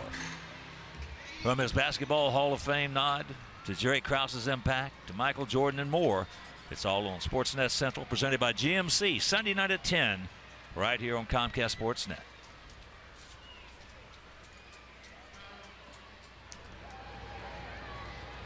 Billy Burns, the leadoff hitter. Takes first pitch strike. Must be a good man to keep off base because of his speed and because he's leading off the inning. You've got a 2-run lead. This man sitting on the bench is desirable. Off the end of the glove, deflected, barehanded, and another good play and a good catch at first. Wow. He had some giddy up on that throw over to Brady, who stayed with it and made the play. I'm kind of surprised that Jose was able to make that catch. He's got a big smile on his face, as well you would expect. This tips off Leto's glove. He redirects it. And Lowry comes over, bare hand, fires to first. Good play on both ends, and that takes their speedster off base to lead off the inning. Nice effort, nice effort on both ends. It was. That's a big league play right there. Especially to the leadoff hitter. So here is Lowry. He's popped to second and going out to left. Well, there's a very good chance that we do wind up facing Danny Salazar tomorrow because the Indians were postponed and it could completely change their rotation. Well, I hope we have our fastball hitting shoes on. Yeah, he's got a good one.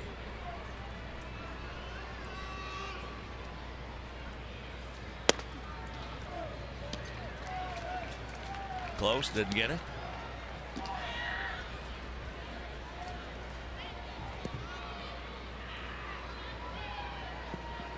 Zach Duke throwing in the bullpen.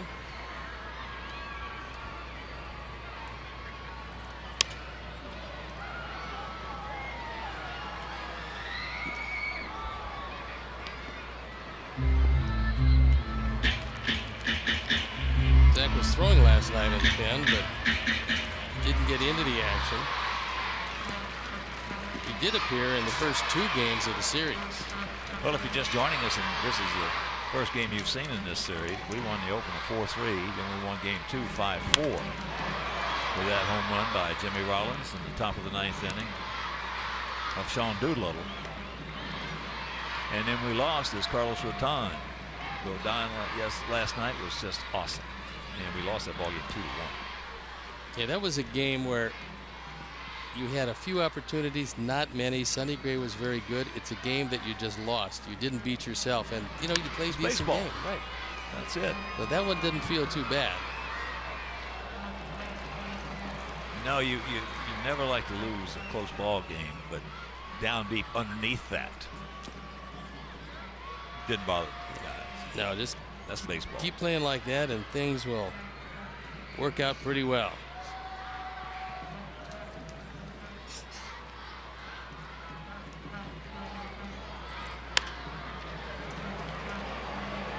That's foul. Thank you very much. As Al Baldwin said, that was not one of the 42. You're going to win 60, you're going to lose 60. It's what you do with those other 42 that count. Yeah, talking with Robin after the game, he wasn't disappointed. No. Nope. How can you be with the effort that Rodon gave him? Actually, 3 very strong pitching performances, and this being the 4th because Letos has been very impressive this afternoon. I don't believe it.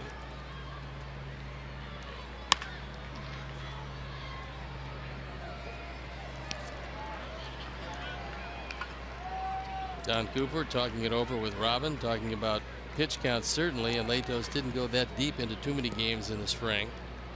So it could very well be that pitch count is a concern at this point.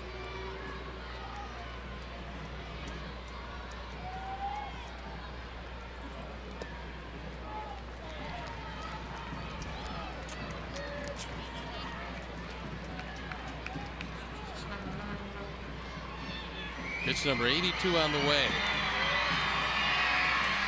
So a full count.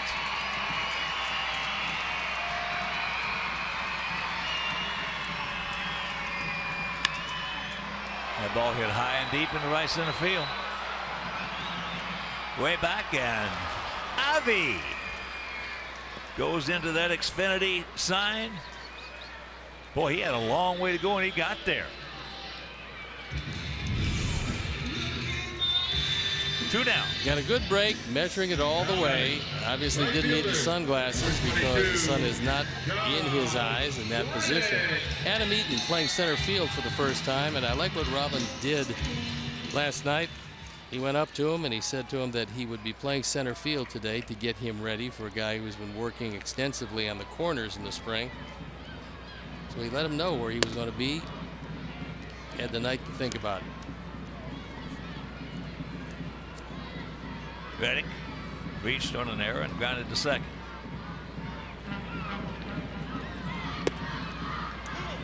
Takes it up. 1-1.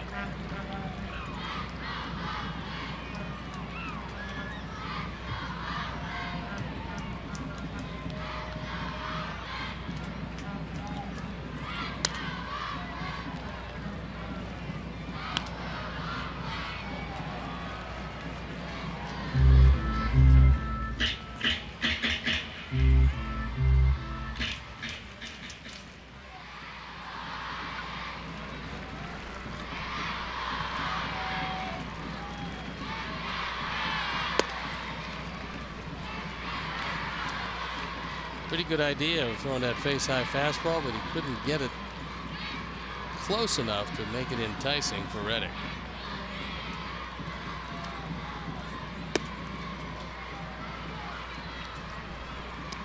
Full count.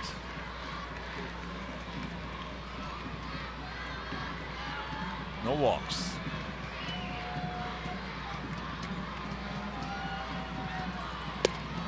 He gone. Another 1-2-3 inning for Matt Latos, and he leads it 2-0.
Checking an official White Sox MasterCard debit card only available at your local Wintrust Community Bank. Go to wintrust.com/Sox to learn more. Member FDIC. Number 50, Brett Laurie. So here's Brett. Laurie 0 for 2. Couple of punch outs. But boy, what energy he brings and what a couple of good plays he has made in this ball game.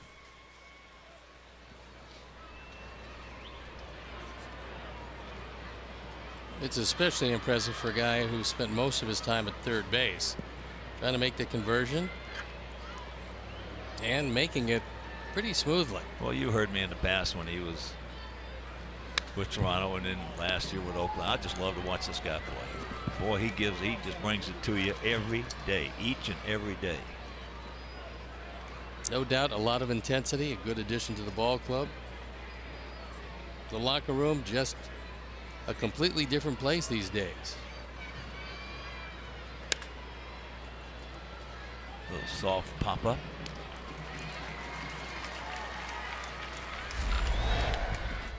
Here's a couple of very big efforts. This one up the middle and the flip to second base. And this one even better. Bare hand throwing the same motion. Good play at first by Jose, and look at him. They got him. He's yelling. He's yelling. He got him out. He's helping out Tom Hallion on the call. He's the poster child right there. Strong as a bull. There's the honor.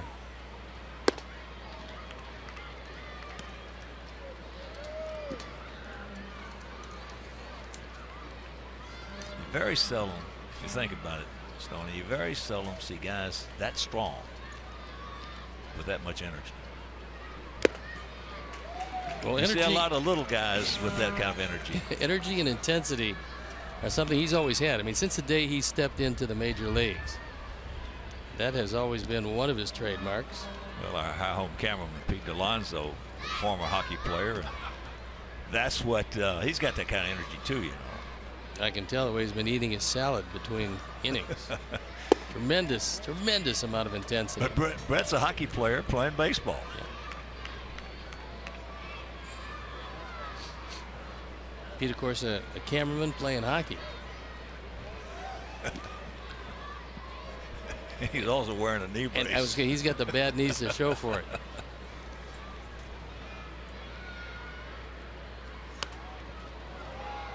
A really good idea. Valencia was way back at third base. All he had to do was get that ball fair, and it's a base hit.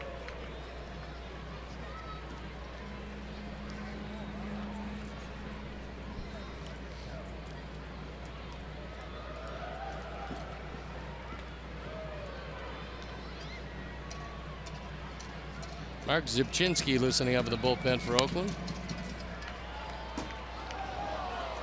I'm just trying to imagine how it would be to watch Brett Lawrie playing hockey. He'd look like the roadrunner out there on that ice.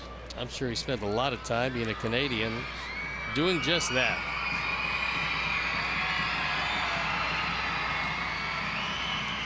I love hockey.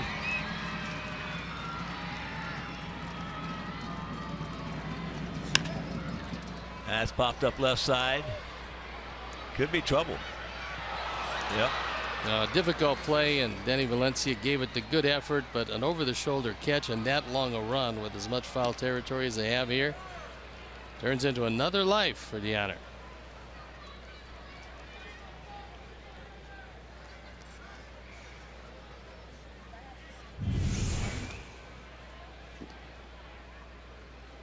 Got close. It'll go as no play.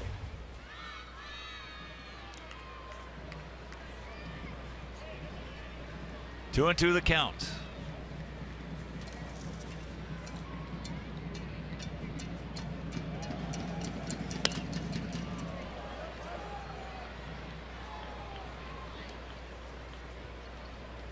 Because of his motion, Rodriguez's fastball appears to the hitter to be much faster than it is. We're getting him at 92.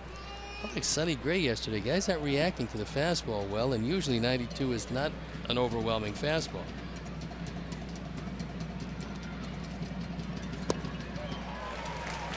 Two down. Well, the real gun is not the one they used to measure his fastball. The real gun with the eyes of the hitter.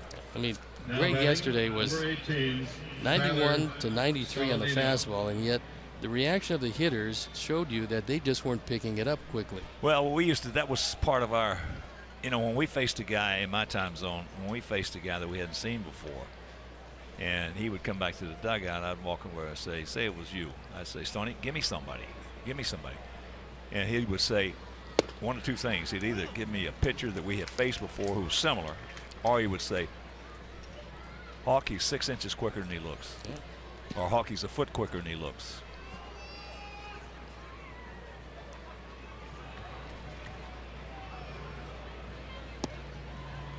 And you're right. I mean, you watch him from up here, there's no way that fastball is just 92 miles an hour. No, it looks like it's much quicker, and certainly the hitters adjusting. Looks like it's about a foot quicker.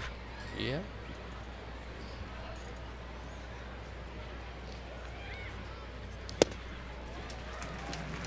And that 194, that had a little giddy up on it, and if Saladino keeps it alive, we are undoubtedly going to see Zipchinski facing Adam Eaton, who's due up next.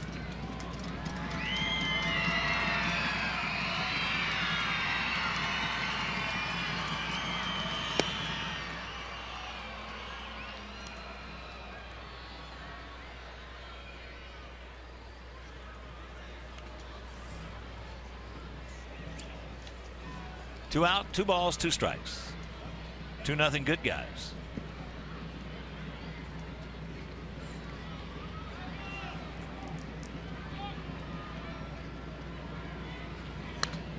Good rip.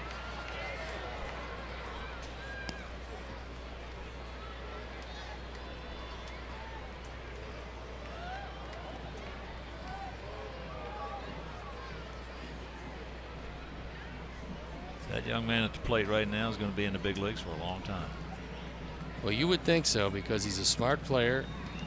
He can play anywhere, and he's a bit stronger than he appears. Sharply hit. And that'll do it. 7th inning stretch as a 2-0 Sox lead.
Miller Time brought to you by Miller Lite, and it's the day of Matt Latos, who was absolutely brilliant here this afternoon.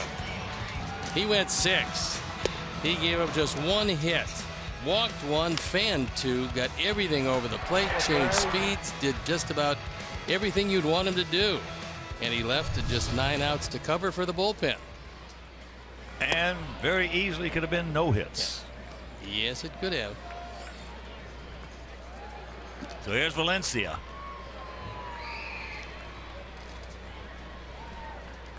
He's gone out to center and grounded to short. Outfield straight up. First pitch strike from Zach Meister. Radical shift on Valencia. You had Laurie playing up the middle, but on the third base side of second.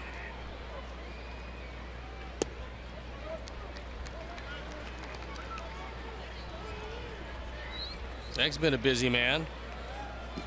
That's what he did on Tuesday. He also came in for one hitter, so this is his third appearance. Well, the biggest reason that Valencia is in the big leagues is because he's had that ability to hit left-handed pitching. 320 career coming into this year against the left-handers, and last year he did a pretty good job against the right-handers, earning him an everyday spot at third.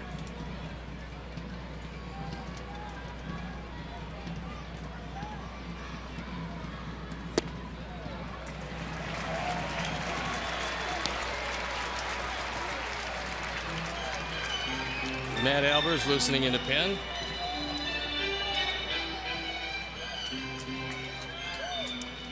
So here comes Vogt. Now batting, the catcher. Vogt, the catcher. Number 21, Steven.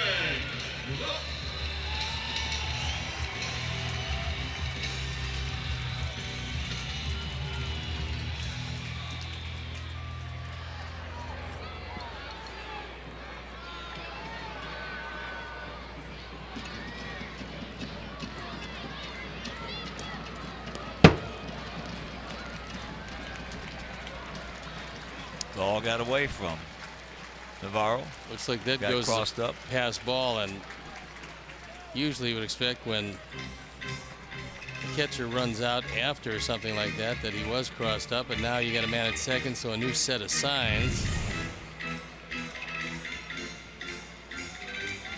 Yeah, that sinker just dove out of the zone and by Navarro. So the double play out of the equation.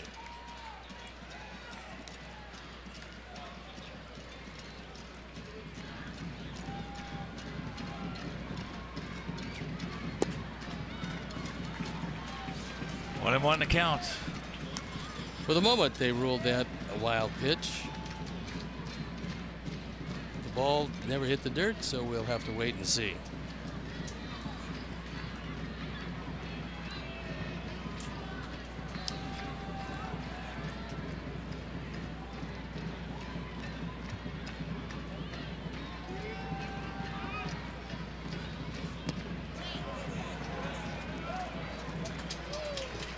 Checks it up. There's Dan Bellino.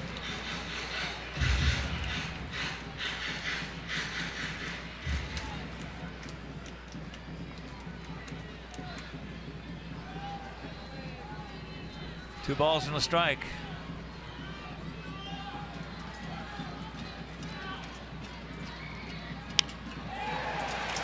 That figures.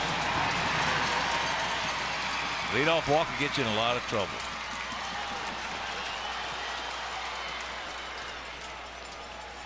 Leadoff walks will get you in a whole bunch of trouble.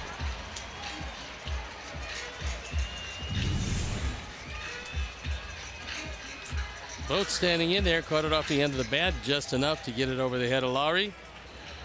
And the throw gets away, but fortunately, Boat doesn't run awfully well. Otherwise, he's standing at second base, and it's a completely different inning. Oh, man.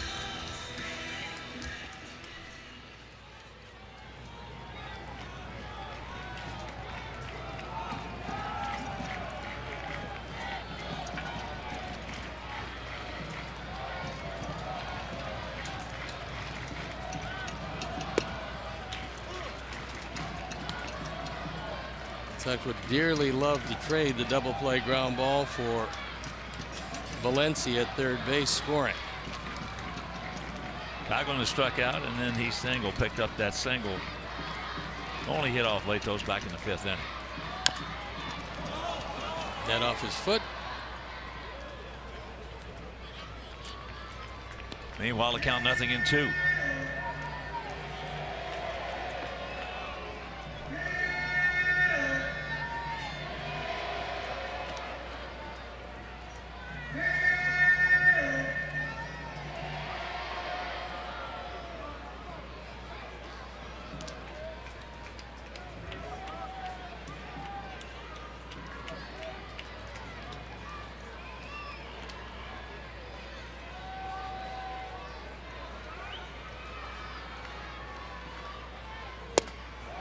He gone. Big strikeout.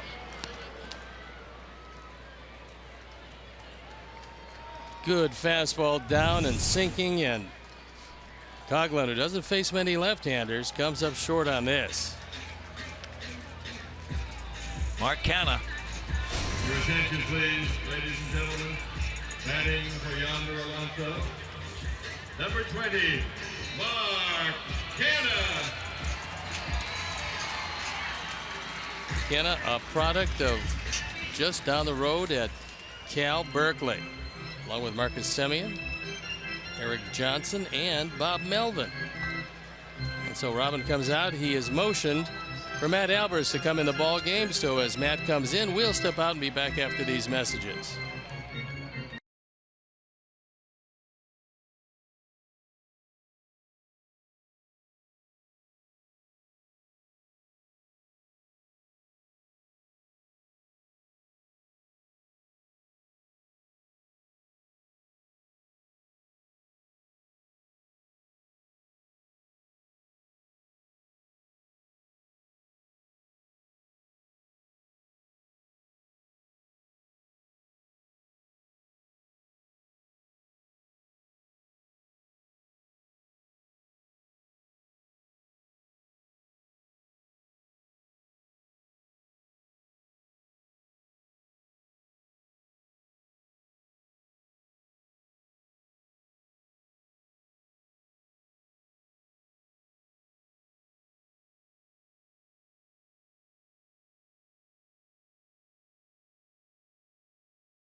Sox Pride Club for exclusive ticket offers and seating locations. You also get game day opportunities, club auctions, ballpark tours, membership gifts, and more. So visit SoxPrideClub.com and join today. And we've got Matt Albers coming in the ball game with runners at the corners in this 2-run game, looking for a ground ball and hopefully getting out of it. He's got an out.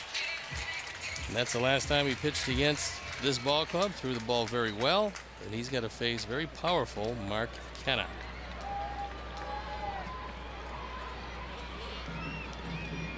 Canha, an opposite field home run yesterday.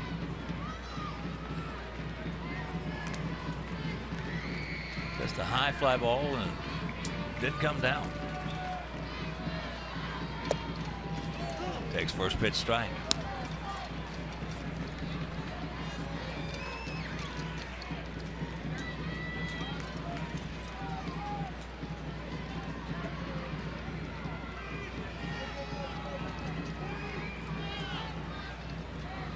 Outfield straight up. Infield double play depth. And that is 2 strikes. 0-2 the count.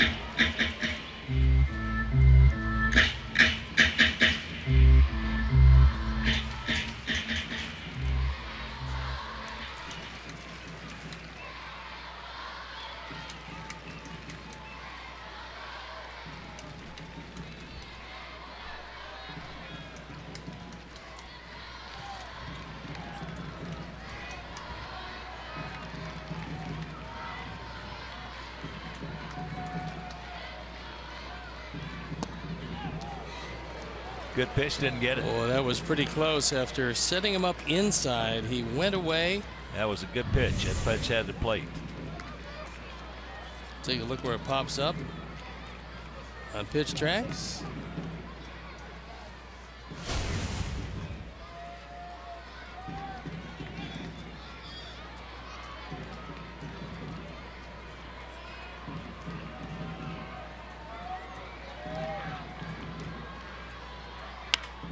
Pops him up right side. Brent making the call. He's got the ball. And that's out number 2. Good pitch by Albers. Well, he can bury that fastball in on the hands of the right-hand hitters with the best of them. Not only getting some sink, but getting some run And it was late movement more than anything else that fooled Canna. So now 1 out away from getting out of the inning. And we'll have to see who Bob Melvin chooses to be that man. Please, ladies and gentlemen, for the Athletics. Batting for Marcus Semien, number 15, Andrew Lambo. Andrew Lambo did not make the team out of spring training originally, but then after an injury, they called him back.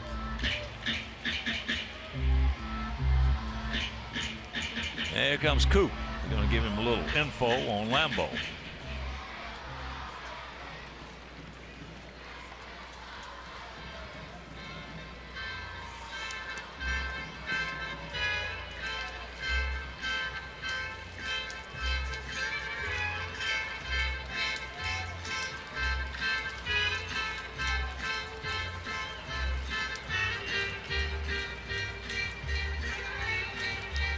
He was a shortstop with Arizona State when he signed with the Dodgers in 2007. And an all-purpose athlete in high school at Newberry Park in California. So getting an opportunity, at one point he was thought of as a highly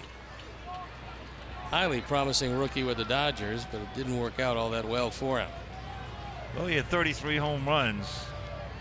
Check that. Yeah, 33 home runs with a couple of teams back in 2013. Broke in to the majors with Pittsburgh in 13.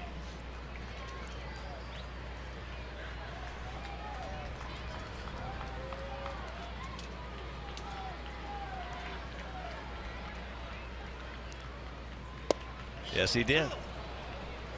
Good off-speed pitch. Had Lambo out in front of it. Could not check his swing. The shift on once again, this time with Saladino playing pretty much up the middle, but a step on the third base side of second.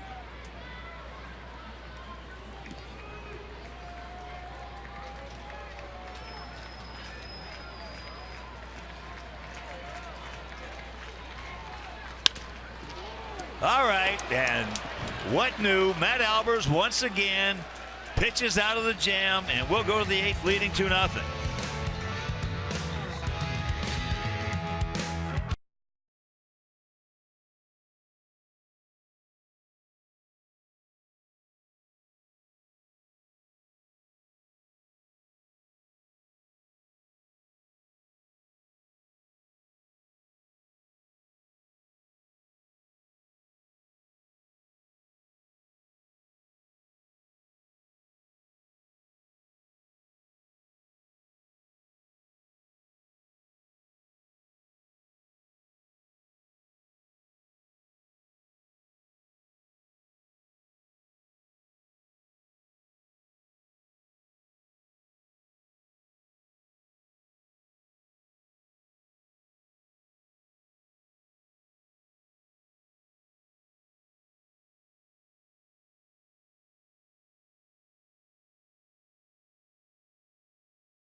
Customers can get a free season-long subscription to MLB TV Premium. Just go to T-Mobile.com/MLB to sign up now and catch every moment on America's fastest-growing LTE network.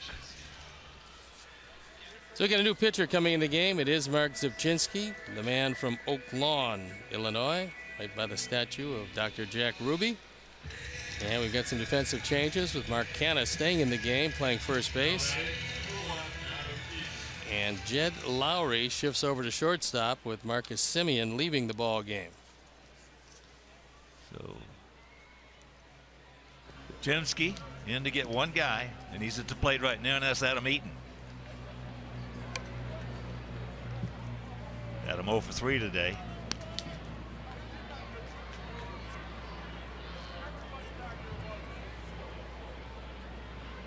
In this series, the bullpen of Oakland, which was such a trouble spot last year, has been very good. Totally revamped. Got some guys now with a lot of experience and guys who can throw strikes in key situations.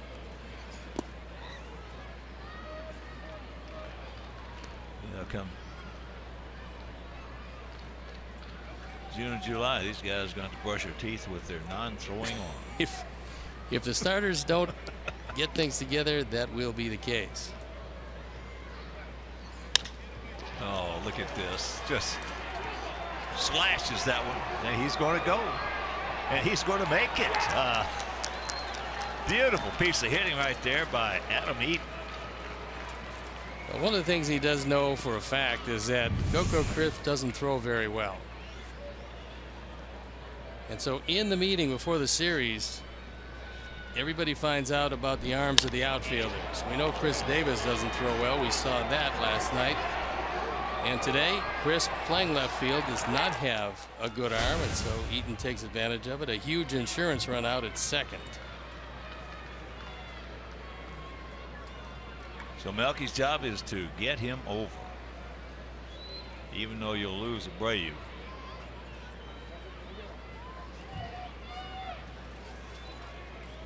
You'll lose him anyway.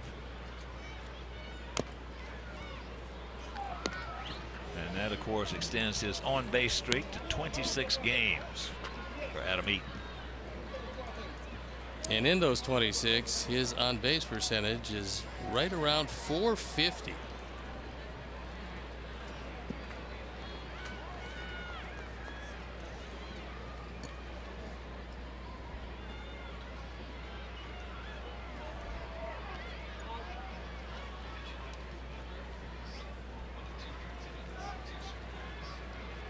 So with the change in the rotation, with Cleveland being rained out, we're going to face Salazar in the opening game, Anderson moved back to the second game, and Tomlin the Sunday game, meaning Corey Kluber has been rained out of the series, which is never really a bad thing. Yeah, I know that our guys would like that early challenge, but better him for another day.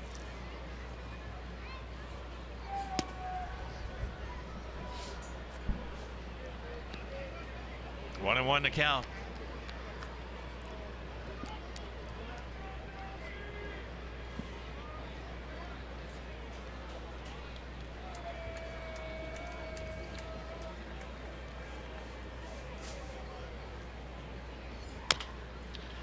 That's not going to get the job done.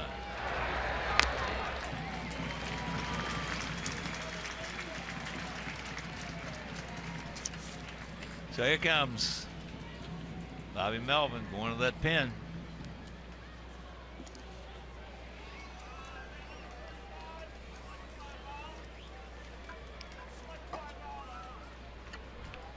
All right, so he departs to southpaw. The right-hander comes on, and we'll be back.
One live streaming sports service delivers every out-of-market game live in HD or on over 400 supported devices, including a free subscription to At-Bat Premium. The #1 app for live baseball. Blackout and other restrictions apply. So visit MLB.tv for details.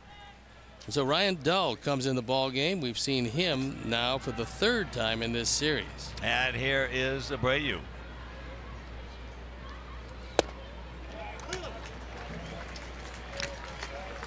There's a look at Dull.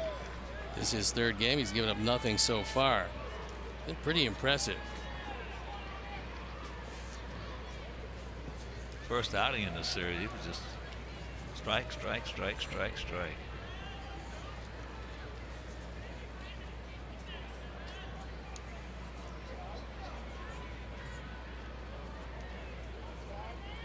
Outfield slightly to the right. Brady 1 for 3, and that one hit, well, obviously we'll show it to you in just a moment. A big one.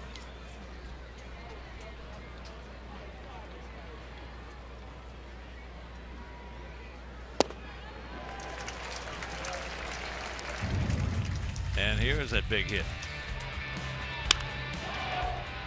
One of the few mistakes that Graveman made. He tried to get inside of the fastball, didn't get it there, and it cost him 2. 0-2 the count.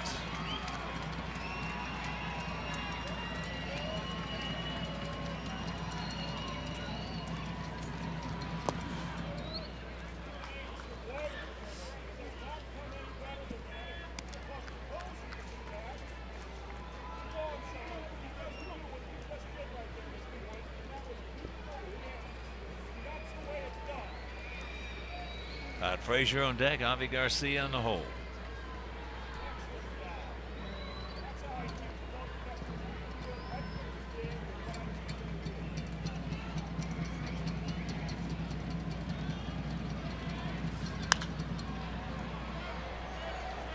Good job on a close pitch right there of defending the plate by Abreu. Well, Dull, as we've seen, has a very good slider, and this was it. Jose went out, able to stay alive.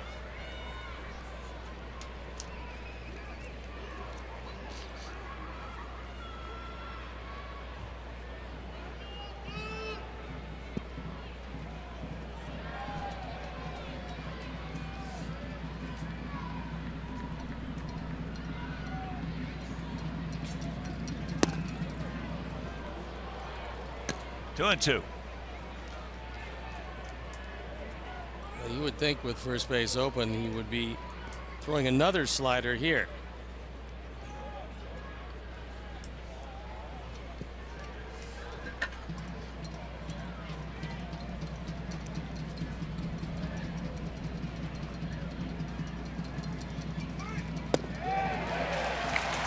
Two down. And there it is, that one diving out of the zone.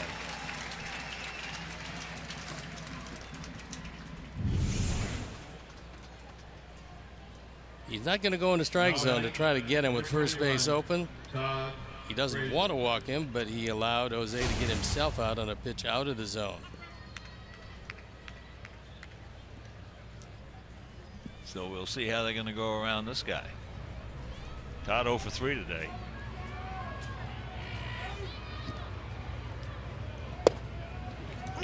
Right there. That's the last thing in the world Todd was looking for. He got a slider that cut the middle of the plate. It's the last location in his mind.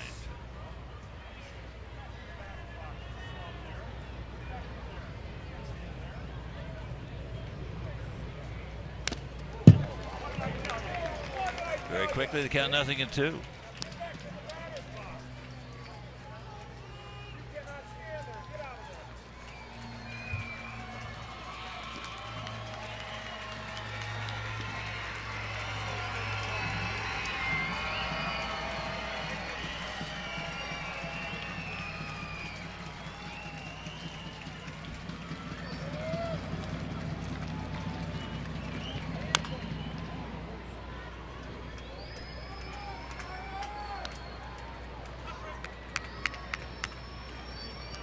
Tide.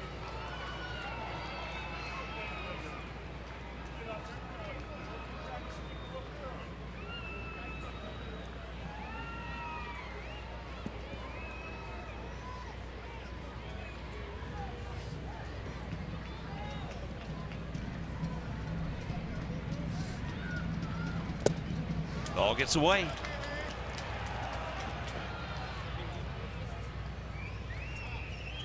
That most likely will be a wild pitch. That could be a big pitch. Right there. Yep. Threw a slider in the dirt, and Vogt could not get down and block it. He did drop to his knees, but couldn't get the glove down in time as the ball rattles away. When that happens, if you're at the plate, the first thing pops in your mind is that he's got to get it up a little bit.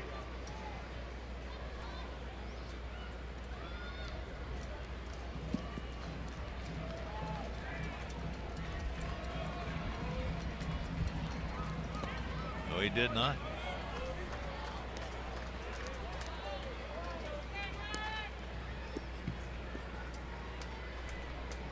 Two and two.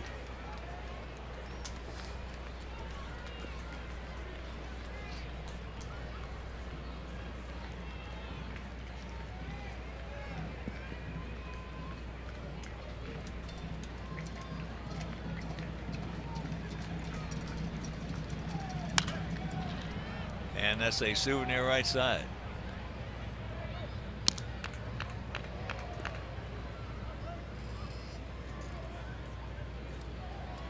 Looks like Nate Jones will come into the ball game as he continues to loosen.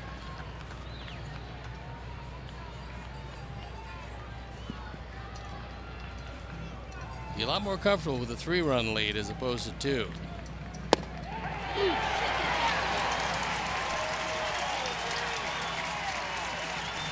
Pitch off the plate, and it's called strike 3.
Bottom of the 8th inning for the Athletics. Left fielder, number 4, Coco, Chris.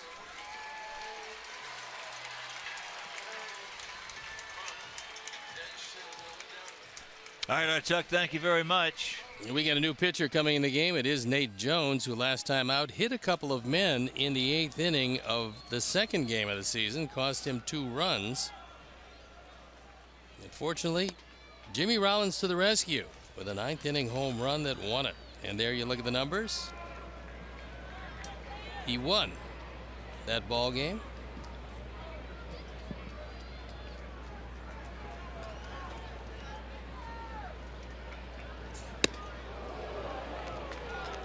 Two and 0 the count.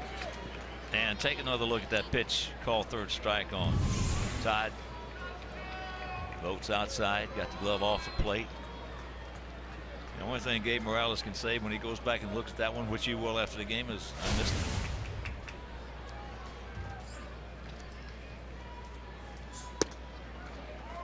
Come on, Nate, no walks, buddy. Make him hit his way on. 3-0.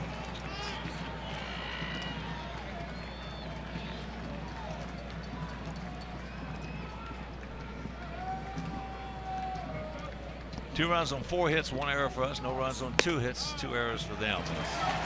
Another leadoff walk.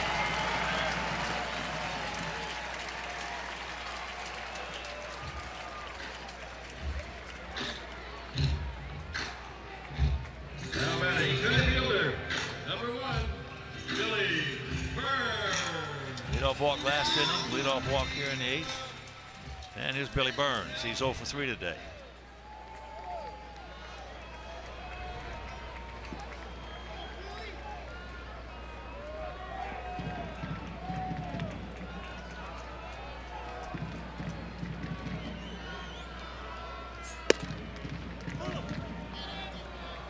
There's one.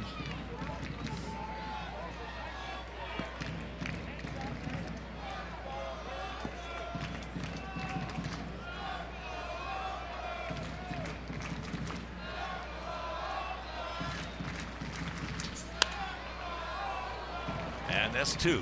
0-2 the count.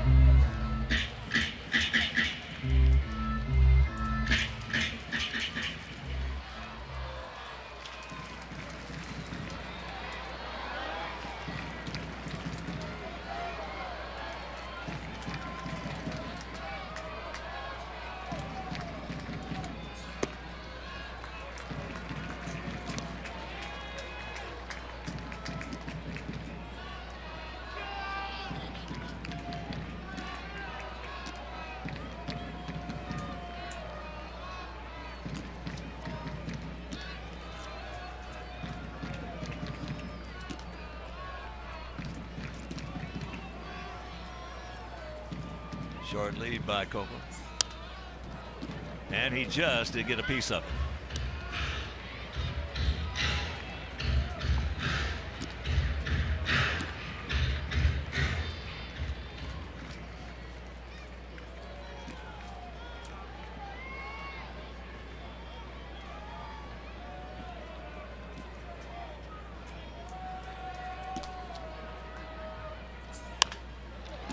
That's into right field.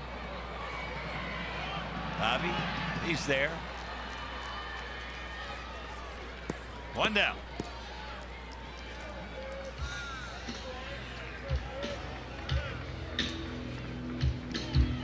So here comes Jed Lowry. He's popped to second, going out to left, and then hit a deep fly ball in the right center. Bobby had a long way to go, and he got there.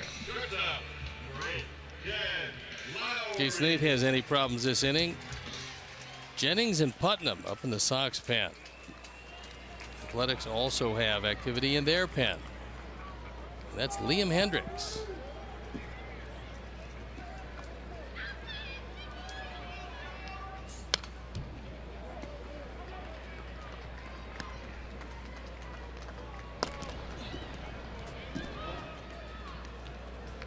Laurie, if you're just joining us, with 5 RBIs in this series.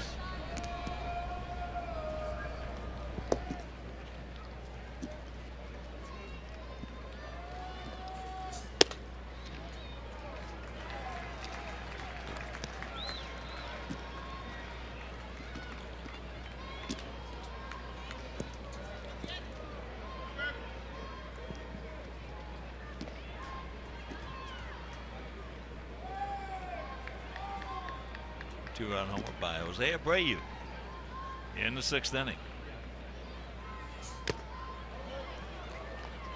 1-2 the count.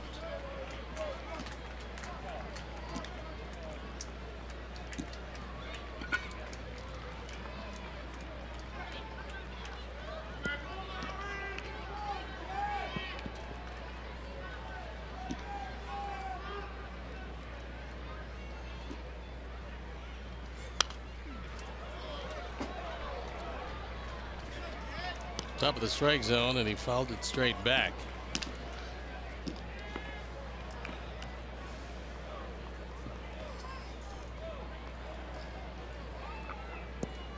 talked about it earlier in this series that Lowry, even though he's left-handed, is still a good high fastball hitter. He gone.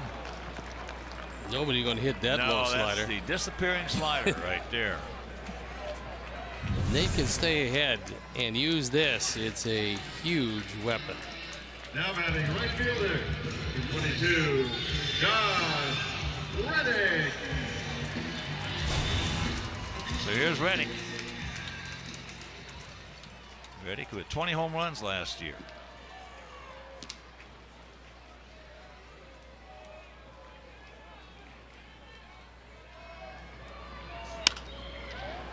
Little tardy right there. Nice catch by a fan. That behind the Oakland bullpen. Decided to give it to a little guy with his glove.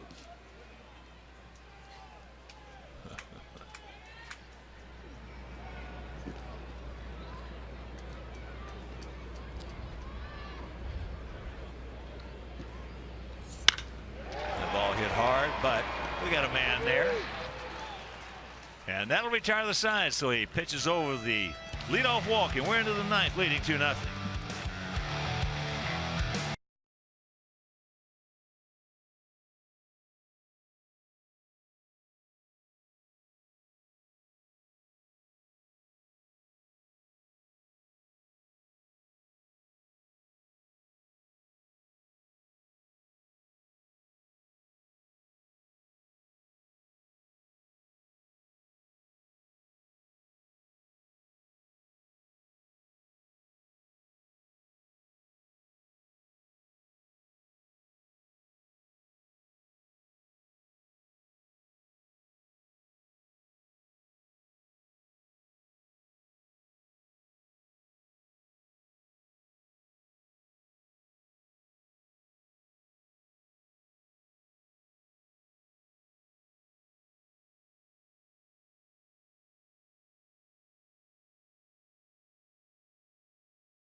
Potential first-round playoff preview as our Blackhawks take on the Blues in their last home game of the regular season. Coverage starts at 7 with Chevy Blackhawks pregame live right here on Comcast Sportsnet Chicago.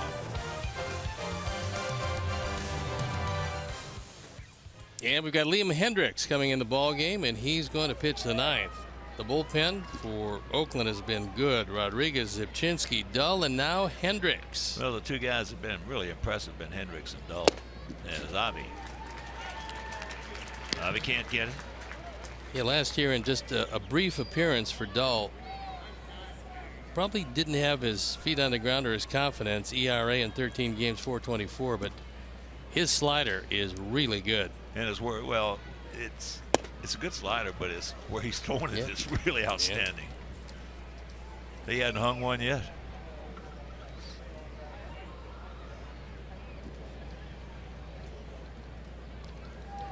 Robertson loosening up for us. There's a bullet. Watch out, Leo. Well, that almost dehorned him. Yeah, falling off the mound to the first base side with a right-hander, it's hard to defend yourself. And when that line drive goes up the middle but to the first base side, you got some problems. Number Fortunately, 20, that one J.B. Shaw. higher than his head because he couldn't get his hand up in time. And we talk about exit velocity, the velocity the ball comes off the bat. Avi is in the top 5 in the major leagues. Jackson, running for Garcia. And Austin Jackson now will come on. He will undoubtedly play center field.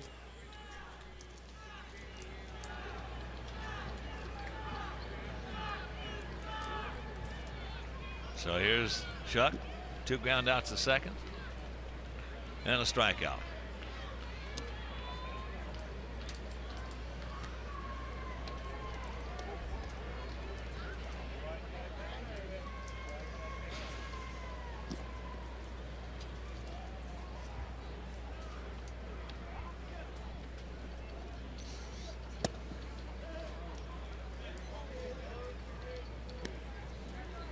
Want to know the count?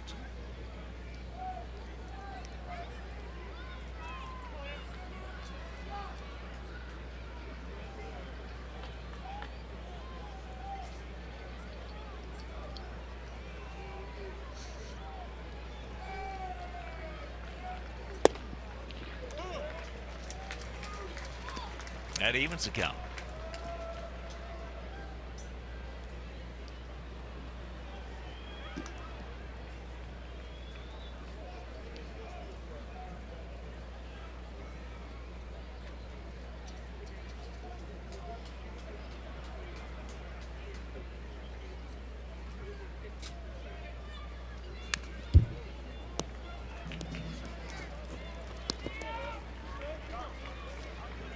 Outfield, they are straight up, spread out, and about spaced equidistant.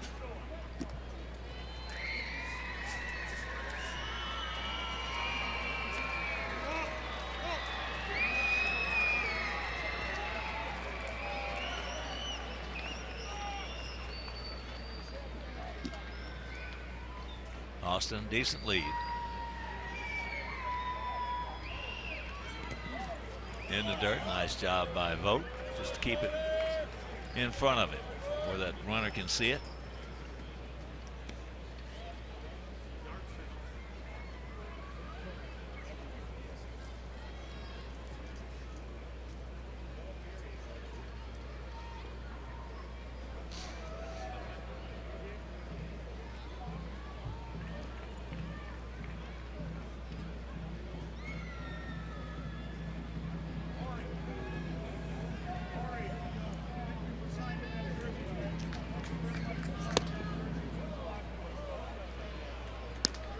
Count goes full to Chuck. Now the question for Robin is, do you run with Jackson, stay out of double play if there is some contact? Well, if you're going to pitch run for him like that, I would say, you know, you got to go ahead and let him turn loose.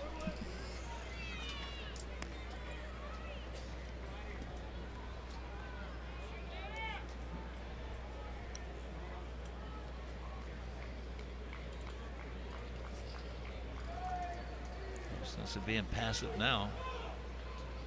There he goes. There's a strike him out. And he steals second base. Not a real good throw by Vogt. So even on the strikeout, he moves into scoring position. Now good jump. Number And a good 15, pick by Lowry, Brett but Lowry. couldn't get it there in time. Now pick him up, Brett.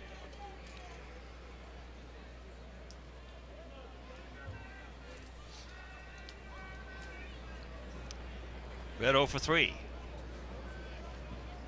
But he has made 2 really terrific plays defensively.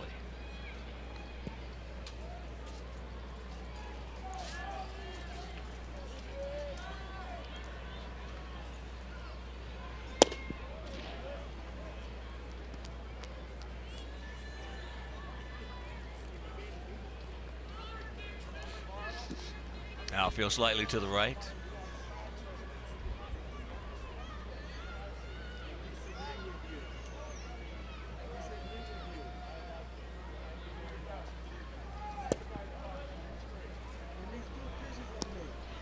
Caught a break right there. Put him in the catbird seat at 2-0.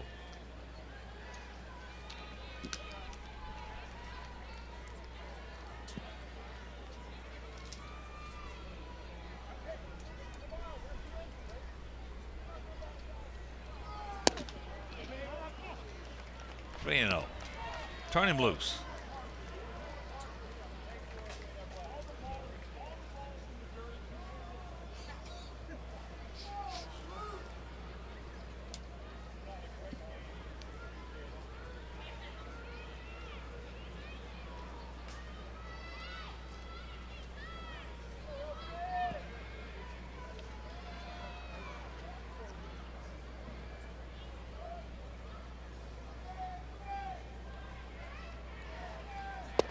Taking all the way right there.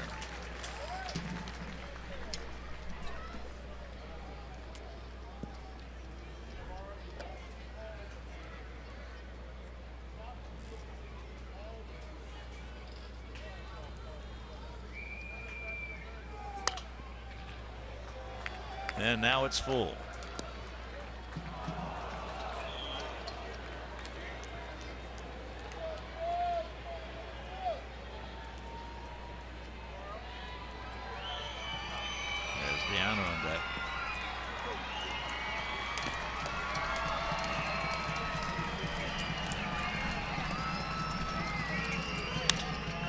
That's trouble. That's trouble. That's trouble. So Reddy gets to it. And now 1 out, runners at the corners. Well, Jackson took off, was taking a look at it, didn't really know if it was going to stay up long enough for Reddick to come and make the play, so he couldn't get adventuresome and taken out of the inning. Little looper into right field. Reddick does get there, and runners at the corners now with a chance to add to the lead. That's a Kansas City special right there. Couldn't have thrown it out there any better. No.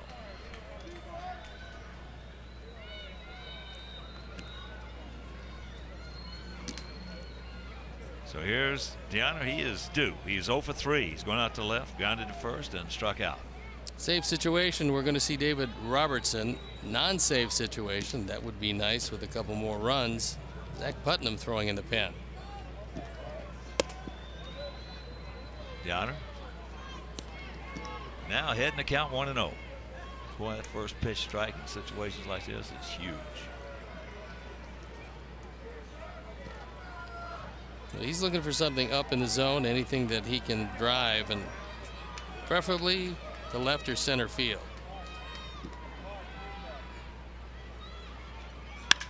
That's driven. That's way back. He looks up. It's off the board. So here comes Jackson. He scores his 3-0. Laurie into third on a rocket off the bat of Deanna Navarro. That one just barely stayed in the park, and it was hit so hard that Brett Lawrie couldn't score. But a 3-0 game as the first run batted into the year for Deanna. He crushes this ball. Unfortunately, it's a sinking line drive. Mike Mazza, Kenny Wiz, and Pete Catazone, all the great folks at the ticket department. Also Roy Rivas, Mike Spadali, Matt Nykiel. They're picked to click. Now batting, number 18. Kurt Young with a very quick word for Liam Hendricks, who's given up 3 hits this inning. Well, as we touched on, that first pitch missing sets up the whole, changes the whole dynamic versus being 0-1. Came to him with a fastball, and Navarro, who's been a good switch hitter most of his career, came through big. And here's Tyler. Dials it back.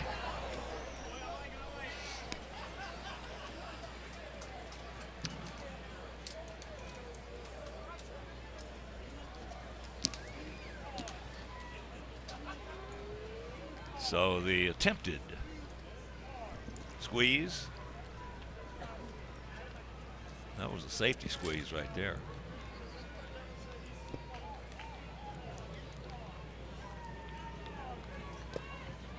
And once again, fakes it. Now this time takes it for a ball.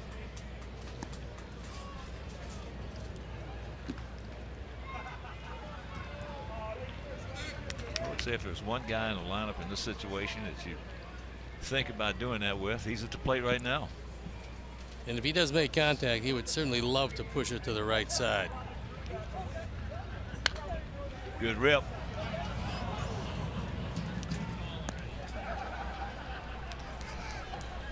And here it is, Yonder Navarro. 1 for 4 with a run batted in. Once again, my pick to click. J.B. Shuck, 0 for 4. But he's hit the ball hard, played great defense, wonderful base running, and an all-around nice guy. And Brett Lowry, 1 for 4. The crew picked him.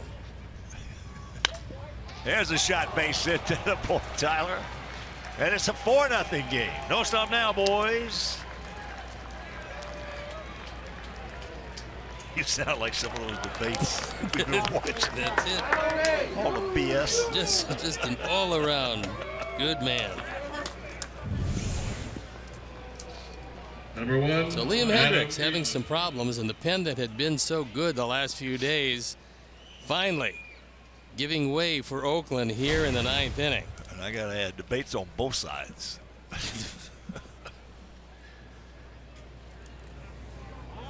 Adam. That double. Last inning.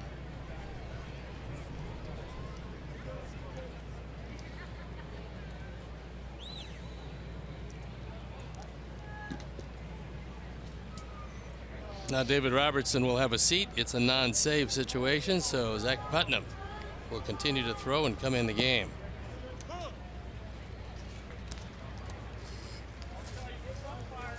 One out, 0-1 to count.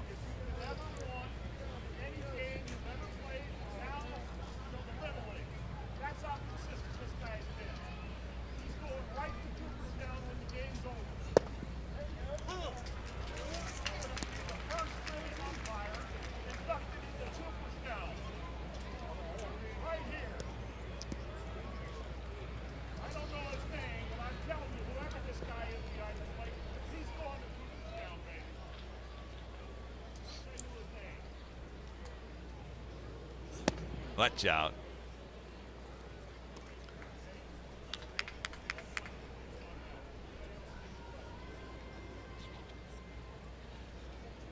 If you're just joining us, Adam, 8 for 15 in this series.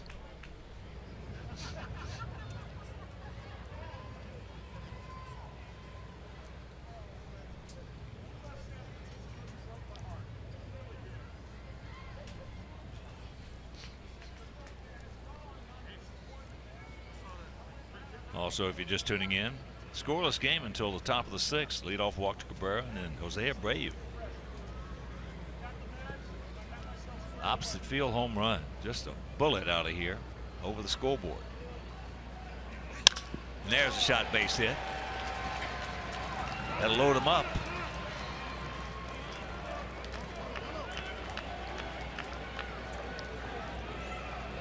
Apparently for Bob Melvin, at least for the moment, it's Hendricks against the world because nobody is up and throwing.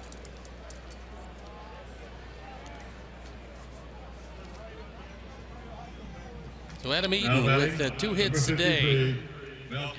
The first Sox player with multiple hits in the first 4 games since Nellie Fox. You asked me earlier when I was a kid who my idol was in baseball. I said Mickey Mantle. My second favorite player was Nellie Fox. He was a good one. He was a battler. And there's a shot base hit. So it's 5-0.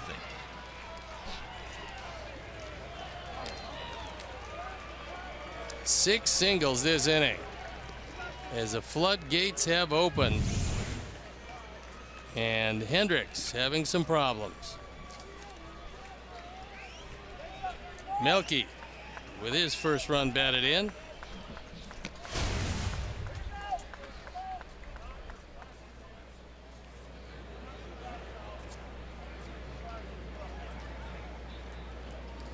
So here's Abreu. 1 for 4. That home run is first of the season.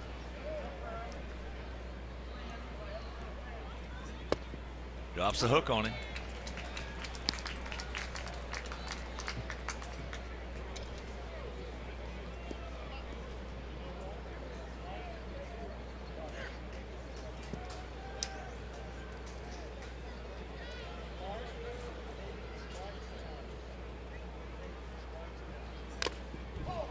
Very quickly, the count 0-2 with Todd Frazier on deck. All started with what? Little base hit by Garcia right back up the middle, and then Fred Lowry with a looper to right. A bomb by Navarro. Saladino, Eaton, and Cabrera consecutive singles after that.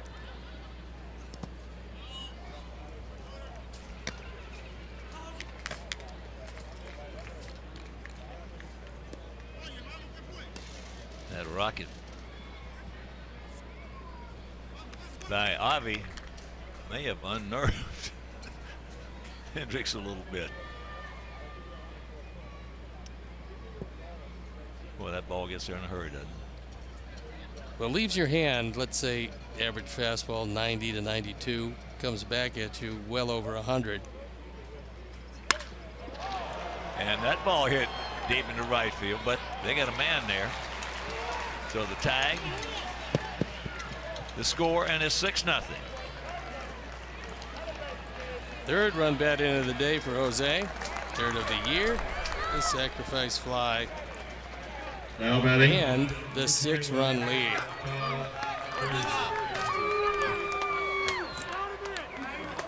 Well, here's Todd. Big man is 0 for 4 today.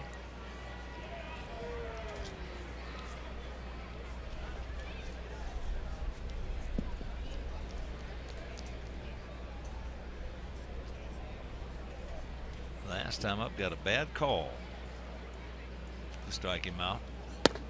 Takes it high and away.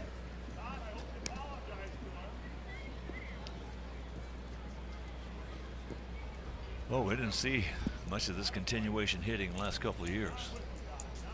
No much or any would be right up there.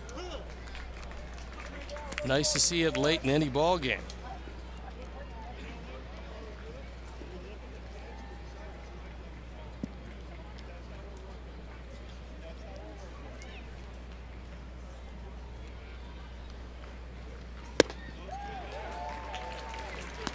Everything in this game is contagious, either positive or negative.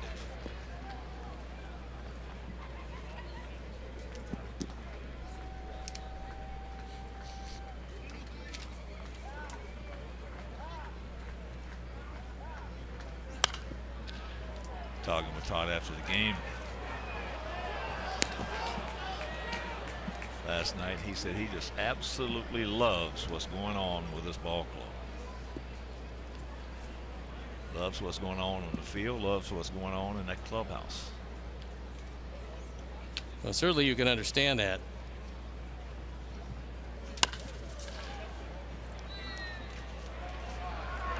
And that'll retire the side, but a big crooked number goes up on that board, a 4 spot, and we lead it 6-0.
Into the ball game. Last year, 3-3 is ERA, just a touch over 4.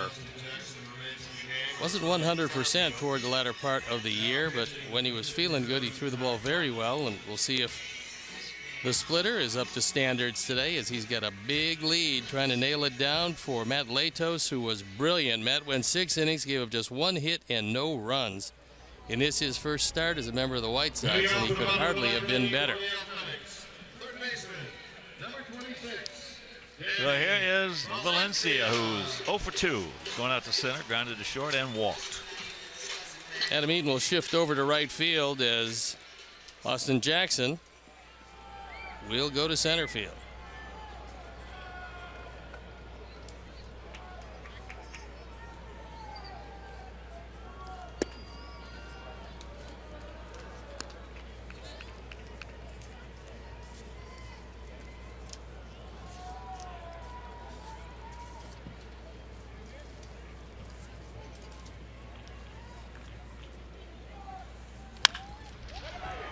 That ball ripped, bounced up off the glove.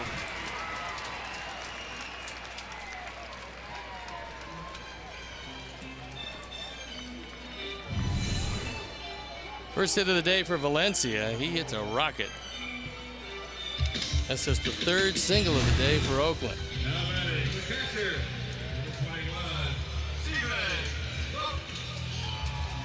So here is Vogt. He's gone out to left twice, once deep, and he is single. It's a little soft single into right field.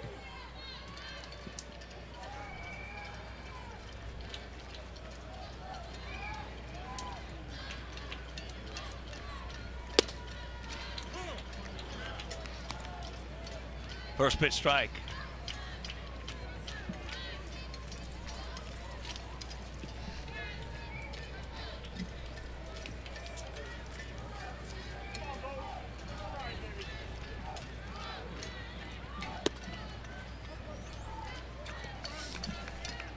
Six, 10, and 1 for us. 0-3 and 2 for them.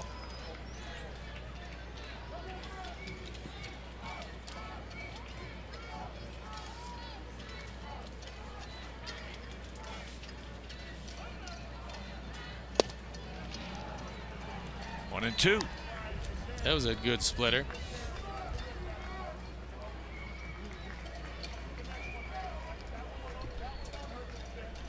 Well, every time you say that, when Zach throws that splitter, if there's a good one, that meant it was down. Down, and very little chance for the hitter at 84 miles an hour to get a good piece of it. He gone. 1 out.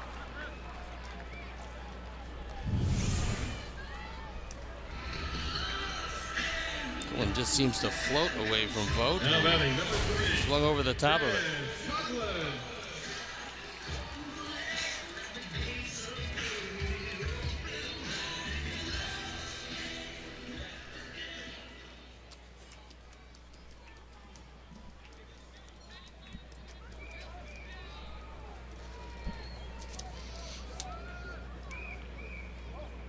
Yeah, not holding him on. He takes off. So Chris Coughlin, 1 for 3. Picked up their first hit off Matt Latos. That was in the 5th inning. After he got a break at the plate with a fly ball. It was foul.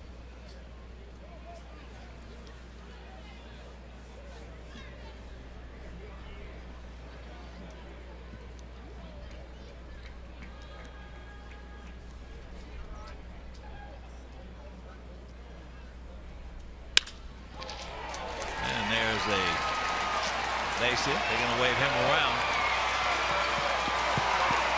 And it's a 6-1 ball game.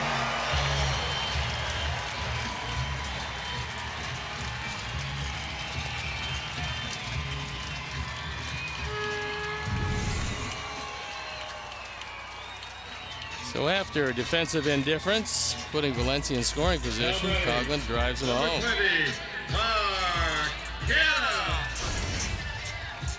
So here's Canna. He's been to the plate one time, popped up. To Lowry in. short right field.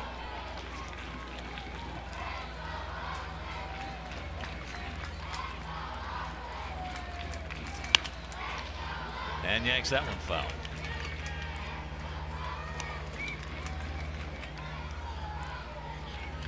Chris Davis in the on-deck circle. Davis, who started the first 3 games for them, coming off the bench today.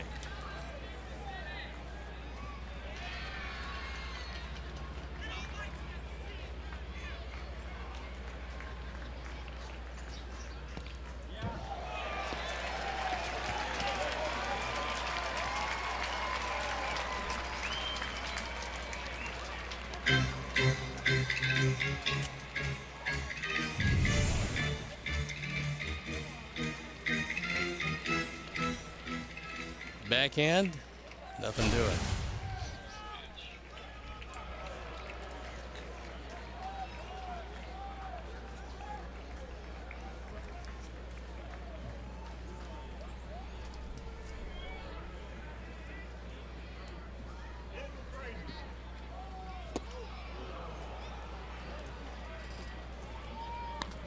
A ball and 2 strikes.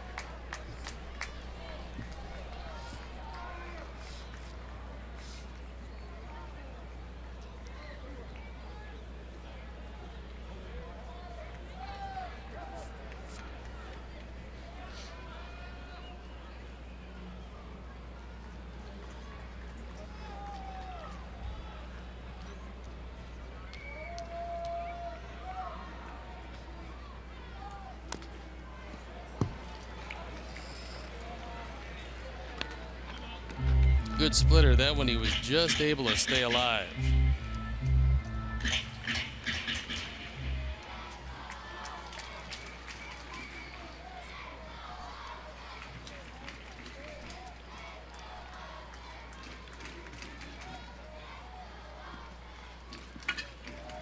Outfield playing him straight up, spread out about equidistant.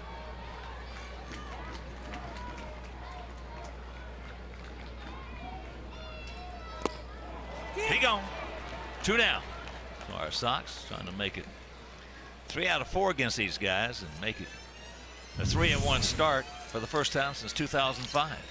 Anything good happened that year? Yeah, we went wire to wire. Attention, please, ladies and gentlemen.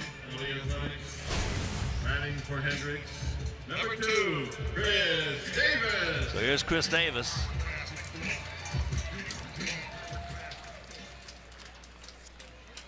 Wire to wire and a 11-1 in the playoffs.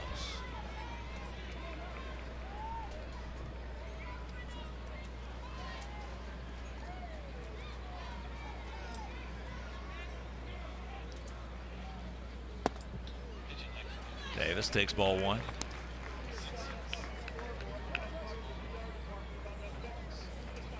And of course, one of the specialties of that team that will probably never be done again. At one point had 4 consecutive complete games.